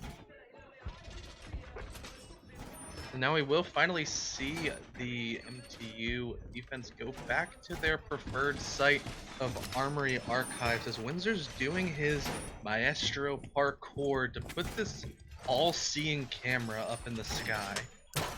One more time. I did it again. Oh no. I started thinking about demos in CSGO. Ooh. We should... That's definitely a system that they should bring over to Siege, and it was teased just that little bit. Karibo showing off the strength of IQ, beating that drone, looking like Tim Tebow, throwing an absolute haymaker. Ooh, Jeep Boy gets the nips out of the frost and into the frying pan. That's not a good analogy. Yeah. He's definitely heating up as he is getting aggressive on the dock spawn peaks, and that is a hard breacher off the board for University of Cincinnati, which is definitely could just be a bad omen. But speaking of hard breach, Dark Matter on the Thermite goes ahead and takes out Legion, whose utility does get more powerful as the round goes on, but when you die at 2 minutes, it does put a hamper on your impact. I have to say, Ubisoft really hit Legion hard with the nerfs. Yeah, he really did. Losing in addition to, I don't believe that the 10 damage should have been removed. I do like the fix with the not being able to see them through every single wall. However, they removed the initial damage that you get with the hitting a goo mine, in addition to you can't really see them, and I think... Ooh, GC Warrior almost gets a shot there, and... Okay. This is a talk for after the action. Yes. As the wall is going to get open, and from the security hallway, Breach takes down JC Warrior. Smitten, but not forgotten, as Breach still needs to push in. And from below, the roaming Jeep Boy takes down Breach, and it is a back to a 3v3. Windsor pushing up towards into the office, tries to shoot through the wall, but Sleepy takes him down. Sleepy pushes into sight, trying to find someone. Kale's right there. Kale's right there. They don't know. He will actually sweep right above him, but still managed to take out Sleepy, who seemed to be sleeping on the fact, oh, is Jeep Boy gonna... He's just gonna go over it. Jump over it. I saw that he overhealed himself. I thought he was just gonna tank the Claymore like an absolute madman.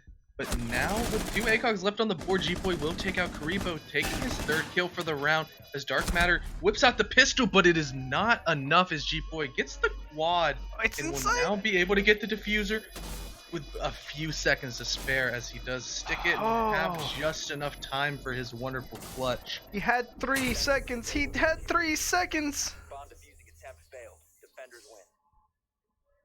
Hey, Duke. I know. Keldev's fired. I was gonna say, are you mad about Fuse being viable? But yes.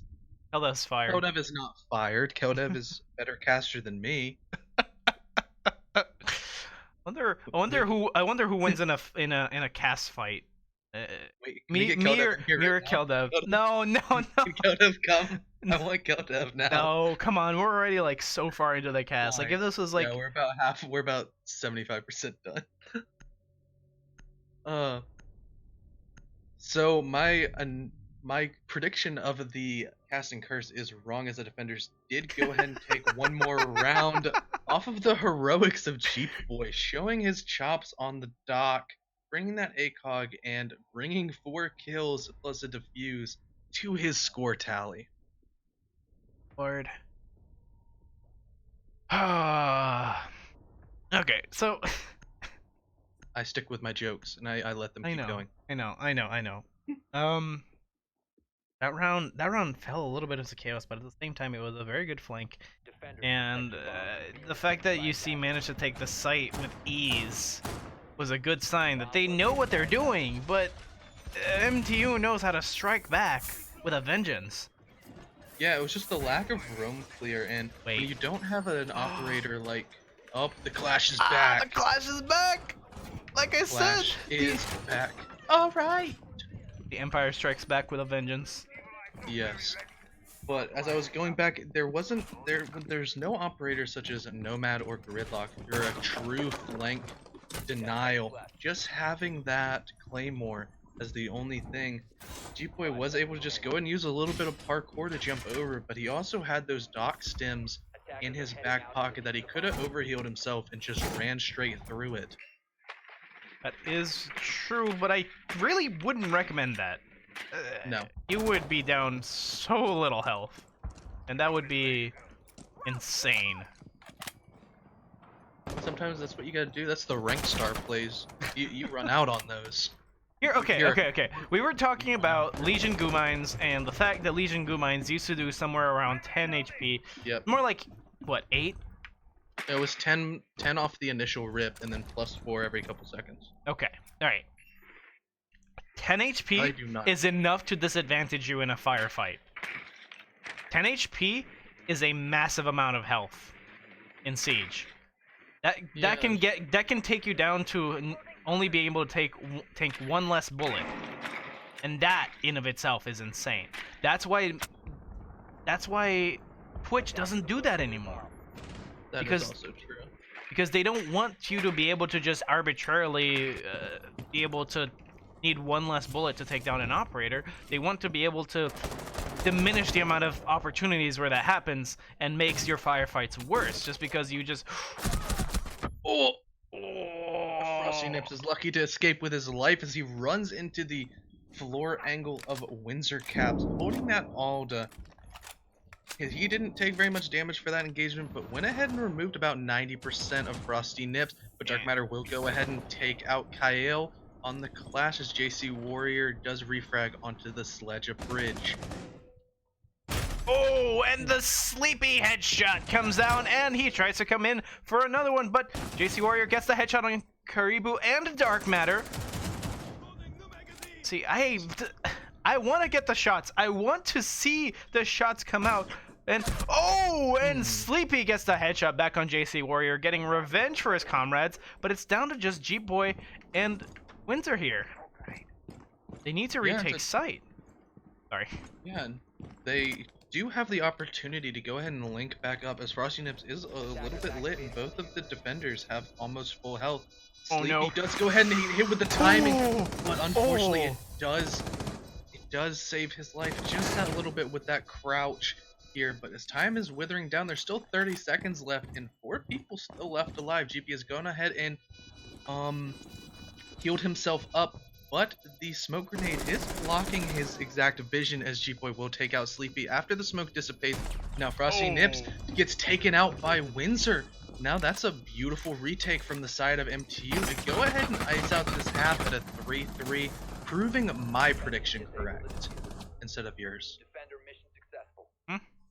Gonna be another round for offense. It's half. Yep, 3-3. We're at the half. We're at 3-3. And it's going to be another 3-3 half, and it's going to be a full draw. If it's a full draw, we don't interview anybody. Yes, and you get to go to sleep faster. I do get to go to sleep faster, but at the same time, I kind of wanted to interview somebody. Yeah, interviewing is always fun, and that's something we love to do at CEA. So maybe if you want to see an interview, you need to stick around to the end of a game that somebody either wins or partial wins, or just keep on coming back and giving us views on every stream and joining our wonderful community of collegiate athletes. Esport athletes. We're not full athletes. We're not cool enough for that. Soon, one day. One day. Not yet. Collegiate's not there yet. We'll get to varsity not. levels like real sports and then be there. Maybe. It will, especially with things like COVID pushing everything to no persons anymore. All right, come on. We're not gonna. Hey, esports can still go on and real sports can't. Esports are gonna thrive in the next year. Okay. Who needs soccer when you can watch Rocket League? Yeah. All right. I'm going to give my professional opinion on this, and my professional opinion is any league that was already fully online will be fine and will possibly see an increase in their numbers, but any leagues that were already moving towards a more stable infrastructure where they had a physical office are going to struggle. And if you've been watching which tournaments have already canceled, that are mostly online, CSL, TESPA, Yeah. they have physical offices, and they also have a problem with the fact that a lot of the students that play in those leagues play using the school's computers. Since they have no computers because the schools are closed, they have to cancel, they have physical offices to worry about, blah blah blah. So, we have 100% of our structure online. We have no offices. We are all volunteers just here. So we're obviously going to see a little bit of an increase in views. So that's my professional opinion. Unless you get more investment from channels like Fox Sports, MSNBC Sports, whatever the heck it is. I don't know. I don't follow the sports ball that well. Sky Sports. Sky Sports. Yeah, stuff like that. COVID has certainly put esports on the spotlight, but it needs some big players to go, hey, let's do this. Like the virtual... Ooh. Spicy. Like the virtual NASCAR happened. Yes. And now we will see, speaking of big players, Bridge is coming big for his team and taking out Kale. And that is the big old meat shield of Monty taken off the board for these attackers. There still is 4 left, and the Lion Scan will go out, freezing anybody left in space as Sleepy does go ahead and peek out and take out the Heart Breacher of Jeep Boy. Now with a minute 15 left, there's all 5 defenders left, in addition to a very strong CCTV hold from University of Cincinnati, really extending that site out to a really heavy choke point. It's denying any ability of Heart reaching into sight directly, but GC Warrior will go ahead and take out Sleepy, but will be deaf on ears to the calls of Bridge being in CCTV and will lose his life for that lack of information. Like Colossus is trying to find Breeze here. Oh, does find the flank. Breeze gonna reply. No, Breeze is still trying to get Windsor here. Oh, and the headshot. What a shot. Oh. That was a beautiful display of mechanical skill coming in from Windsor. He went ahead and just bolo tapped him And speaking of that, Colossus will go ahead and just take out Bridge and bring this to a 2v2 with 20 seconds left on the board. Diffuser is in the hands of the attackers as they are going to look to be taking sight quickly as time dwindles down. Some drone work is going down, but Windsor is going to have to go just get a little bit aggressive. Frosty Nips goes to go ahead and take out Colossus and will be using his shotgun to hold a close angle, but it will not be enough as Windsor goes ahead and takes out 2 people and takes the team onto his back and puts the score in the favor of MTU. He should not have exposed himself there. Yeah, it was. He should not have exposed himself there. He could have held inside the office. Windsor had no clue that that's where he was. Zero clue. If he had held and forced Windsor to plant, Cincinnati would have had that round. Yeah, as once that clock does hit 0-0, unless the attackers want to just go ahead and let the round fall into the hands of the defenders, they've got to go ahead and whip out that laptop and sit for 7 seconds in a very vulnerable state that the mute could have taken advantage of. However, he did just get a little bit over aggressive and a little bit kill hungry and was punished accordingly. It's unfortunate, but like I just want to point that out. If he hadn't peeked, they had the round. It was theirs to take. And rounds like that are what can really bite you in the butt as you look as an entire map. A single round that can have so much of an impact here. As definitely on border, you want to take every attacking round you can, and that did work out for MTU.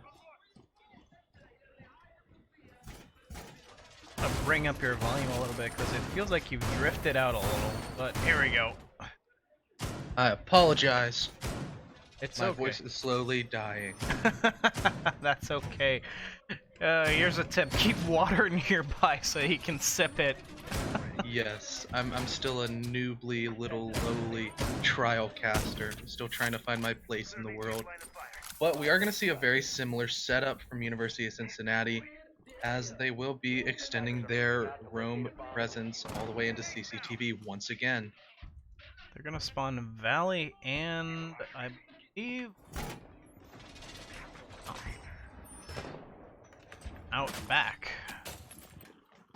Yeah, towards that big bus and all the flames here. But Sleepy will be holding down 90, and we'll see a very good Maestro cam coming in from Karibu with those open walls on both CCTV and Armory. He does get a really long line of vision. In addition to that, we are seeing a Mute Mozzie combination trying to deny as much intel as possible, as these attackers are utilizing their drones very heavily, but running into many obstacles as they are doing so.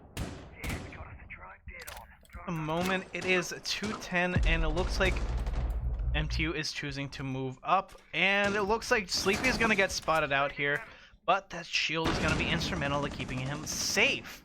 I believe that was a Mozzie drone, actually. Yeah, because it's outlined. Oh no, I orange. know, but they shot towards him. They shot towards him. Okay. Yeah. Okay, I'm sorry. You're always right. I I'm know wrong. everything. You are omnipotent. But we are seeing there's a minute 45 left, and everybody is left on the board, possibly shaping this round to be a little bit of chaotic as bodies start hitting the site as the time dwindles. Here, and ADS will be saving the life of Sleepy, as a lion scan does keep him firmly planted in place. He will go ahead and peek out, not knowing exactly where this defender is. He's holding holding a prone angle here, but Dark Matter will go ahead and utilize the C4 to take out Winter Caps as Kel uses the F2 of Twitch to remove the Maestro. That is Kirabu. Another Lion's Hand coming out, freezing the defenders in its place and giving everybody a chance to catch their breath. Oh, Breach is so close. Breach is so close. They can literally hear each other breathing. Oh, they know. Breach knew. Oh, this Breach is still making CCTV his home, as Dark Matter will go ahead and take out Kyle, leaving it to a 4v2 situation. 45 seconds left on the board, but the diffuser is going down as JC Warrior has gone ahead and snuck up in. But J-Boy does hold the strong cross angle, but Bridge just seems too strong. We'll go ahead and remove Jeep-Boy on the window to take the round for Cincinnati and tie up the score at 4-4. True. Okay, so I want to talk about what Frosty Nest there did. He did peek. He did peek, something that we reprimanded him last round. But at the same time, he put enough pressure on the planter that he stopped. Yes. And that was the important part of his play. He knew that there were more. He needed to buy time to let people come back to site. And yes, especially in that instance where there are still a lot of people left on the board, he threw himself on the line. He walked so the rest of his team could run. Yes, essentially that's what he was doing there. 4-4, round 9.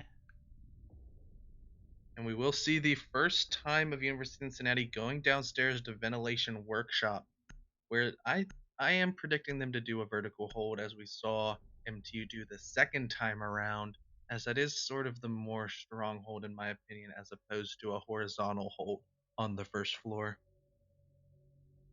I have thoughts and ideas about ventilation.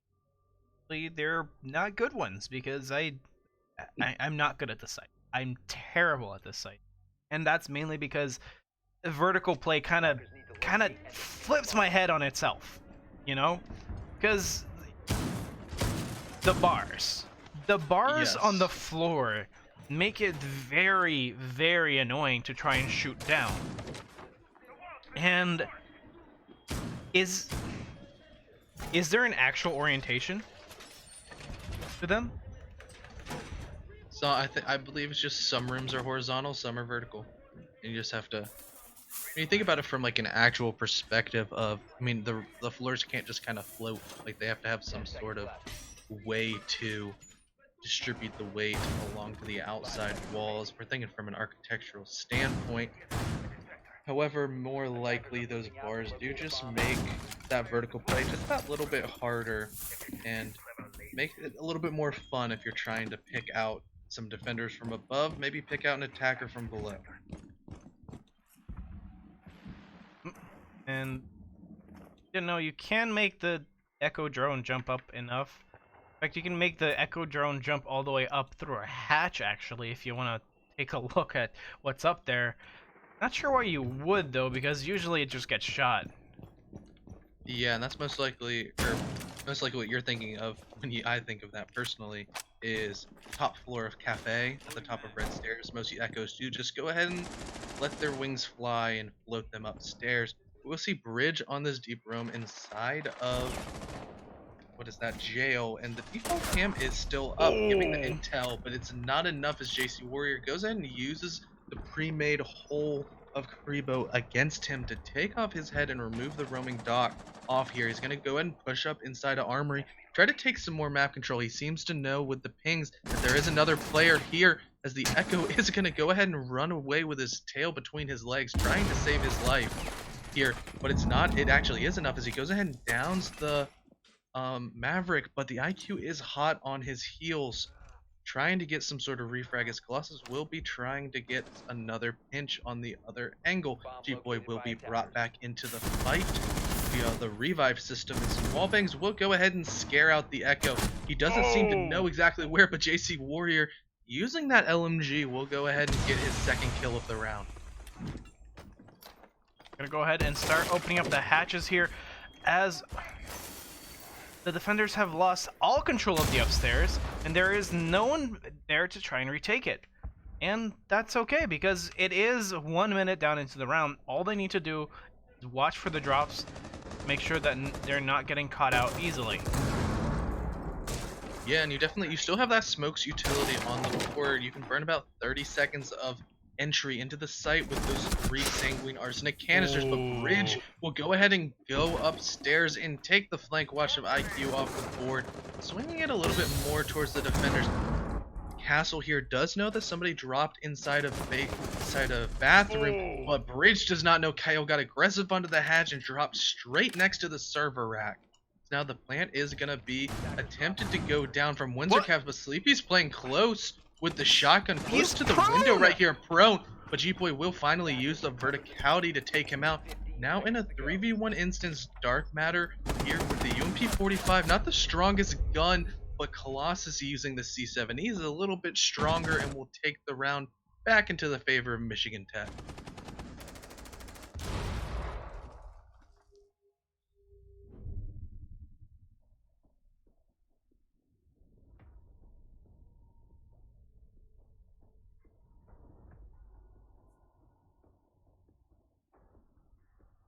Oh, that round ended up being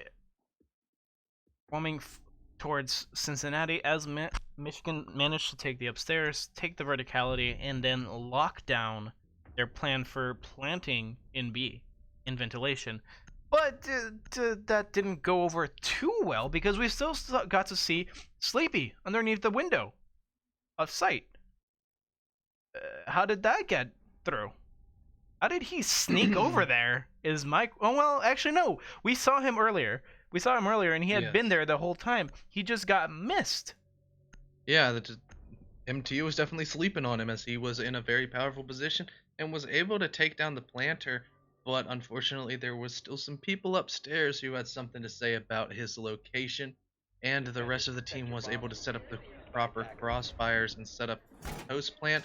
That didn't even need to happen here. But University of Cincinnati will be trying this site one more time, trying to fix their flaws and turn it back into their favor to tie up this game.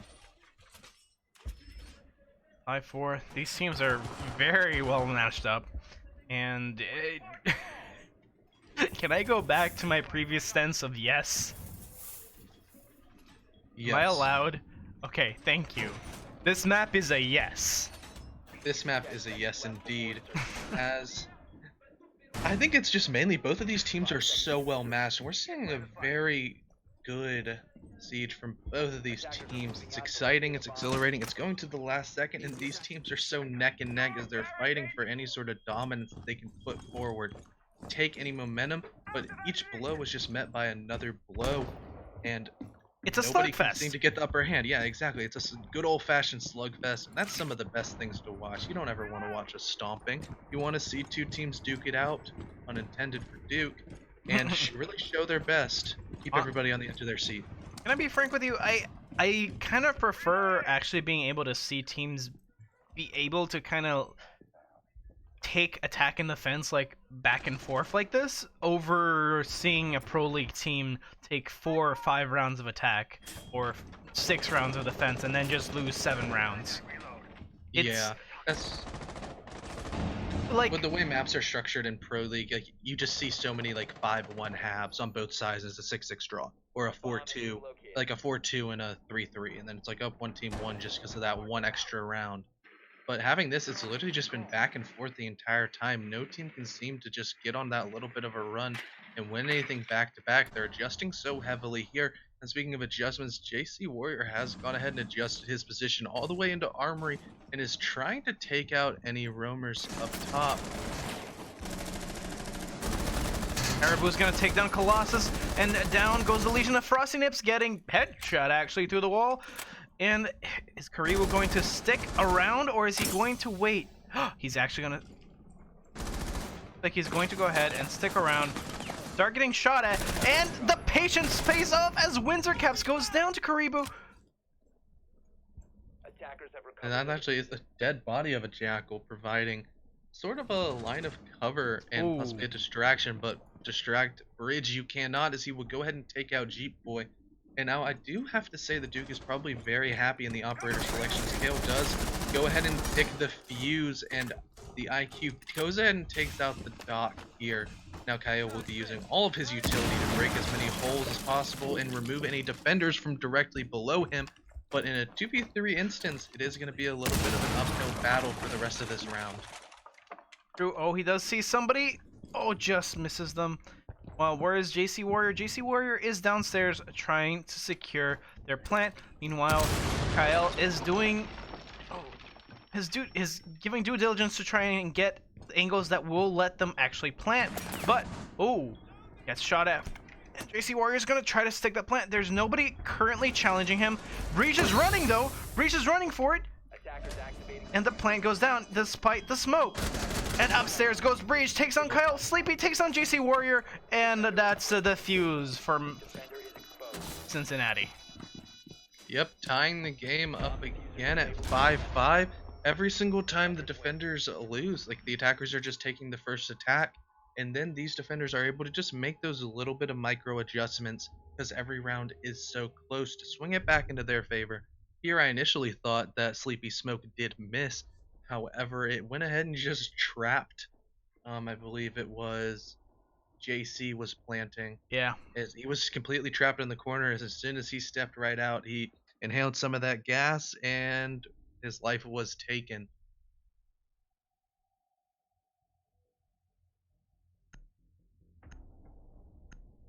Mm, 5-5. No overtime. Is it gonna happen? Are we gonna have a second draw on stream? I mean, I think that would be some galaxy brain level stuff from that caster named CDAPS who predicted it, but you never know. You never know. Just saying that because I predicted Mira. Maybe. I predicted Blackbeard. Did predict We're Blackbeard. even. We're even. But now we will see these final 2 rounds play out and most likely going to be a very explosive and exciting fashion as University of Cincinnati is able to go back to the more strong site of Armory. Here some drones are going to be going towards and seeing the same setup for Cincinnati where they blow open these 2 walls and get really long lines of sight to deny any CCTV control that the attackers might try to take. Fountain. Wait, hang on. Oh! Rotate through fountain. Okay. That lets the CCTV person just flop straight through 2 holes and come right back to sight. It creates a really fluid dynamic in the ability of all the roamers inside of CCTV to quickly rotate over fountain if it does seem like the attackers are going to push that way as opposed to CC. Starting off round 11, it's the punches going back and forth have been extremely entertaining to watch. Both of these teams, obviously in a league of their own, might be an invite league next season. Maybe. We'll see.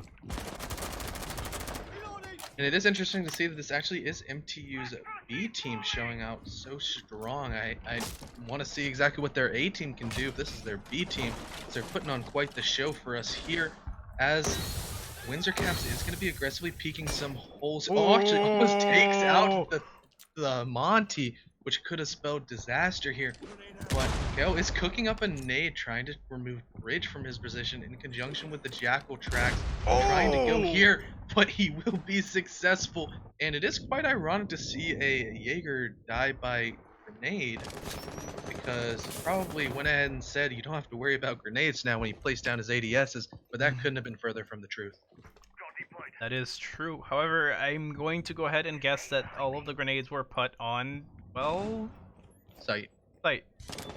So, making sure.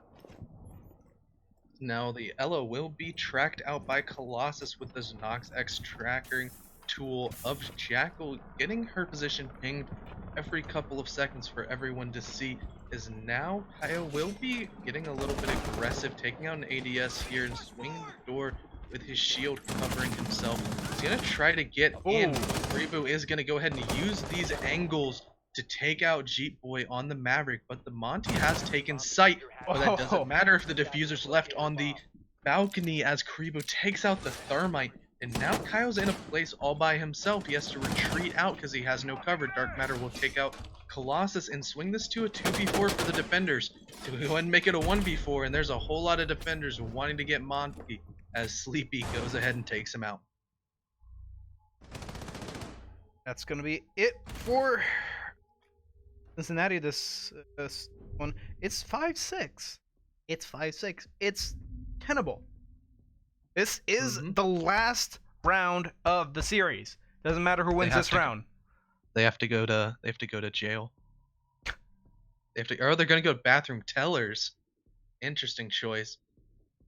As this is a very, very difficult site to protect, as there is a wall directly outside that once you blow open you have entry to site, as well as bathroom is just a tiny little closet. Once that diffuser goes down, it's very hard to retake any control of. This is the final round. It doesn't matter who wins this round. It's done. This round decides whether both teams get any points at all. Yeah, so in this instance, if Michigan Tech is able to take the round, it will go to 6-6, and both teams will walk away with 1 point, as this would be a full draw. However, if University of Cincinnati does go ahead and ice it out, get that 7-5 win, they will be awarded a partial win. They will get 2 points, And get interviewed. but they will get interviewed as well. We can talk to somebody and ask some questions. But the main thing is MTU would be left with 0, as they will have a partial loss. You know, somebody once told me the world was gonna roll me. Dude, I'm not the sharpest tool in the shed. This was looking kind of dumb with that big L on their forehead. Yeah, exactly. Speaking of L, there is no Ella here, which is an interesting pick, as the bragging ability, I believe it was Sleepy playing, is actually going to go ahead and be switched to the Smoke. More of a support role for this player, but Bridge, sticking true to his Jaeger roots, is going to go ahead and be reinforcing off Fountain, leaving us to believe he most likely will be playing there, trying to protect the verticality as much as he can.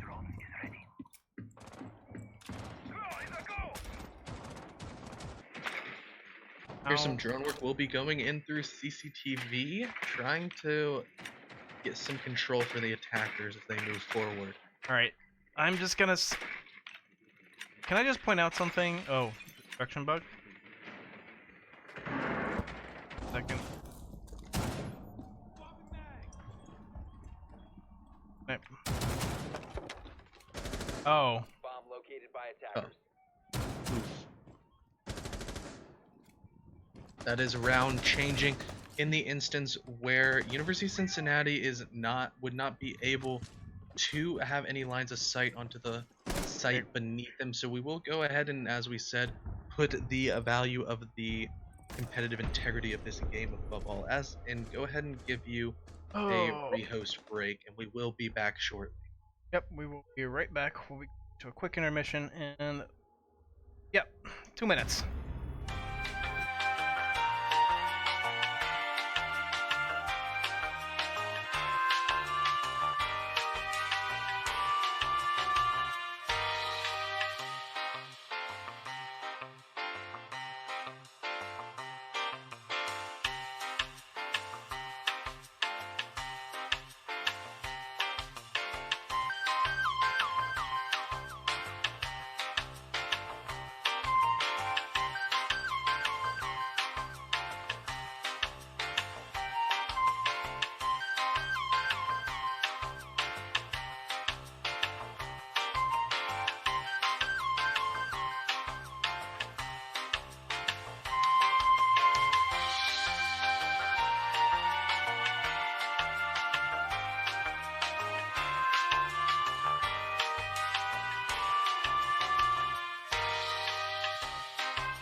No, we You ran can have into it. You each can other. have it. No. You can have it. You take it. Take it, Duke. And we're back. Match point. This is the last round, and I forgot to do. It's okay. Don't pick banned ops. Well, they have to pick the same ops, so it doesn't matter. It doesn't matter. They pick same ops. They pick same ops. Still gonna type out I'm a Monka S. Yes. Just a wee bit. But now we will see that both teams are going to have to take the exact same ops that they saw. And most likely, University of Cincinnati will be setting up in a very similar fashion that we just saw. Yeah, it doesn't matter. This is the final round of border that we will see. As we were speaking previously about the stakes that ride on this final round, it can lead either a full tie where both teams get a point, or possibly if University of Cincinnati goes ahead and takes that 7th round that they so covet, it will mean that they get 2 points and an interview, which I think is the more crazy thing.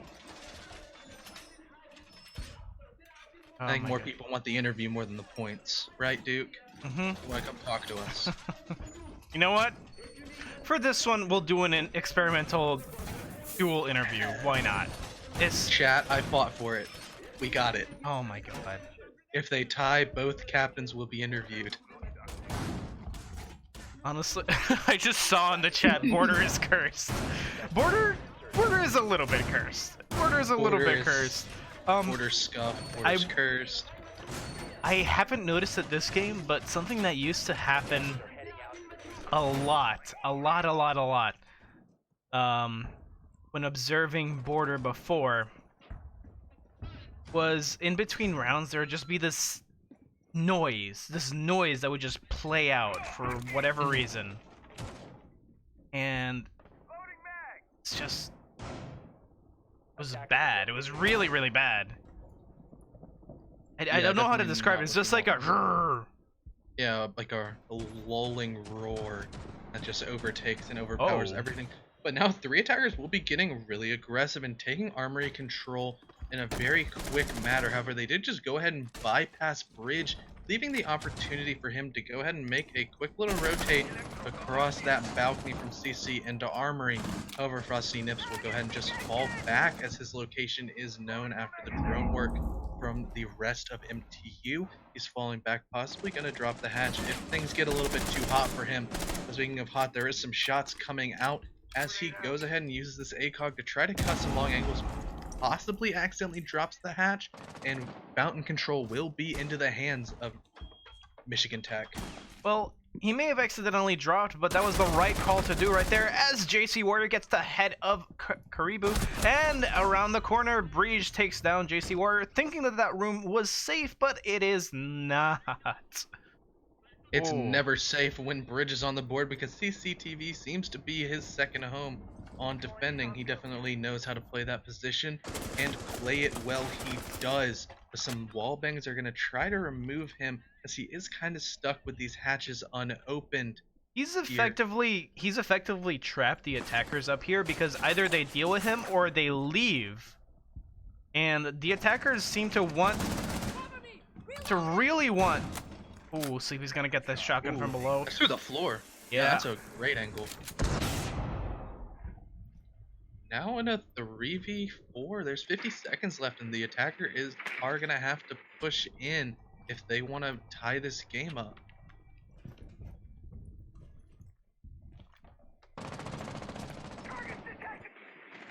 And Now there is. Kyle is down at the moment. I don't think they are aware that he's down, but believe that was Breach with a very long angle, or from below. He's just going to be holding a very tight here, right around the corner, and Frosty Nips just tells Breach, it's okay, I got the headshot. You can go flank somewhere else. Go get Windsor. He's on site probably. Ooh. Now we're seeing the smoke canisters deny any ability to stick in that safe plant, but Windsor just goes ahead and gets aggressive and actually has to re-peek, and unfortunately Sleepy will go ahead and remove him, and Kyle will wither away as his downed state does deteriorate, taking the whole map prefer University of Cincinnati and giving them the partial win for the night, also making me incorrect in my prediction, which makes me a little bit sad.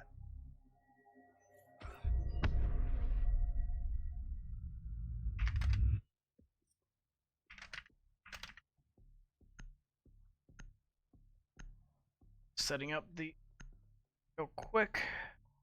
So that definitely was a great display of skill from the side of University of Cincinnati. They were able to go ahead and snipe a tie on the side of Michigan Tech's map choice of Villa and be able to bring that momentum onto their own map pick of Border and take it for the 7-5 win.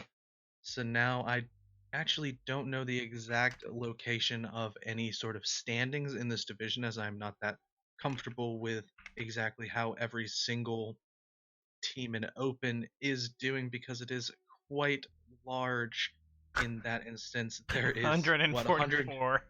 Yeah, there's a lot of teams underneath our CEA umbrella, but seeing a partial win for the side of University of Cincinnati most likely does help them in a good amount.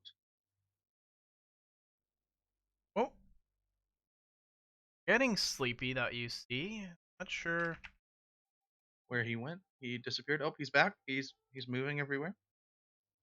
I'm just gonna Just bring him in. just bring him in. Hello. Oh, Hey, yours is your favorite op. definitely smoke, dude. Oh, okay, alright. Pack the guns. That small little SMG 11, man. Yep, 17 bullets of pain. Right. Exactly. Flying at 1,000,000 miles an hour. So we definitely saw some very riveting and exciting gameplay. How much pressure was on you guys on that last round of Border as the entire series seemed to ride on the line? Yeah, that one was real tough because it was our tertiary site. So, our main vent and armory sites, we were able to lock down those last 2 rounds, but then that meant last round we had to go to tellers, which is obviously not the greatest, but Mhm. we have a good setup with just top floor control and then just castles, and they just put a lot of faith into me to be able to stop the plant right in that window corner playing smoke in workshop. So just trusting my guys to take care of their business and I'll do mine. So, as we described during the match, it truly felt like a slugfest. Did each round just feel like a slog as they kept, you know, crushing any sort of headway your team was making? Yeah, I feel like a lot of times, especially like on the attack, we did a great job just forcing them back into the site and not letting them get any roam presence whatsoever. We'd do a really good job getting that early pick. But then a lot of the times it just came down to, just we had to win those gunfights once we were pushing. And Western Tech was pretty good, or Michigan Tech. Yeah, there we go. My All bad. right, that's My all right. bad. My I bad. got everyone here. I got everyone. Michigan Tech was good pushing. I mean, Yes. Go ahead, dude. No, you. Okay, fine. We'll alternate on this. So, do you know your exact playoff picture and exactly how your division is lining up? I'm pretty sure because we didn't win both maps today, we just lost out on our playoff chances, That which is is a very bit unfortunate. disappointing. But we're in other leagues. We're hoping to strive through those. And playing in CEA this league definitely helped us out as a team. And we'll just come back even feistier next year. I want to talk about adapting to MTU mid-match.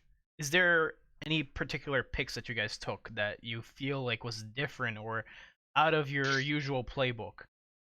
Yeah, they kept bringing Clash on defense, so we brought Capitao.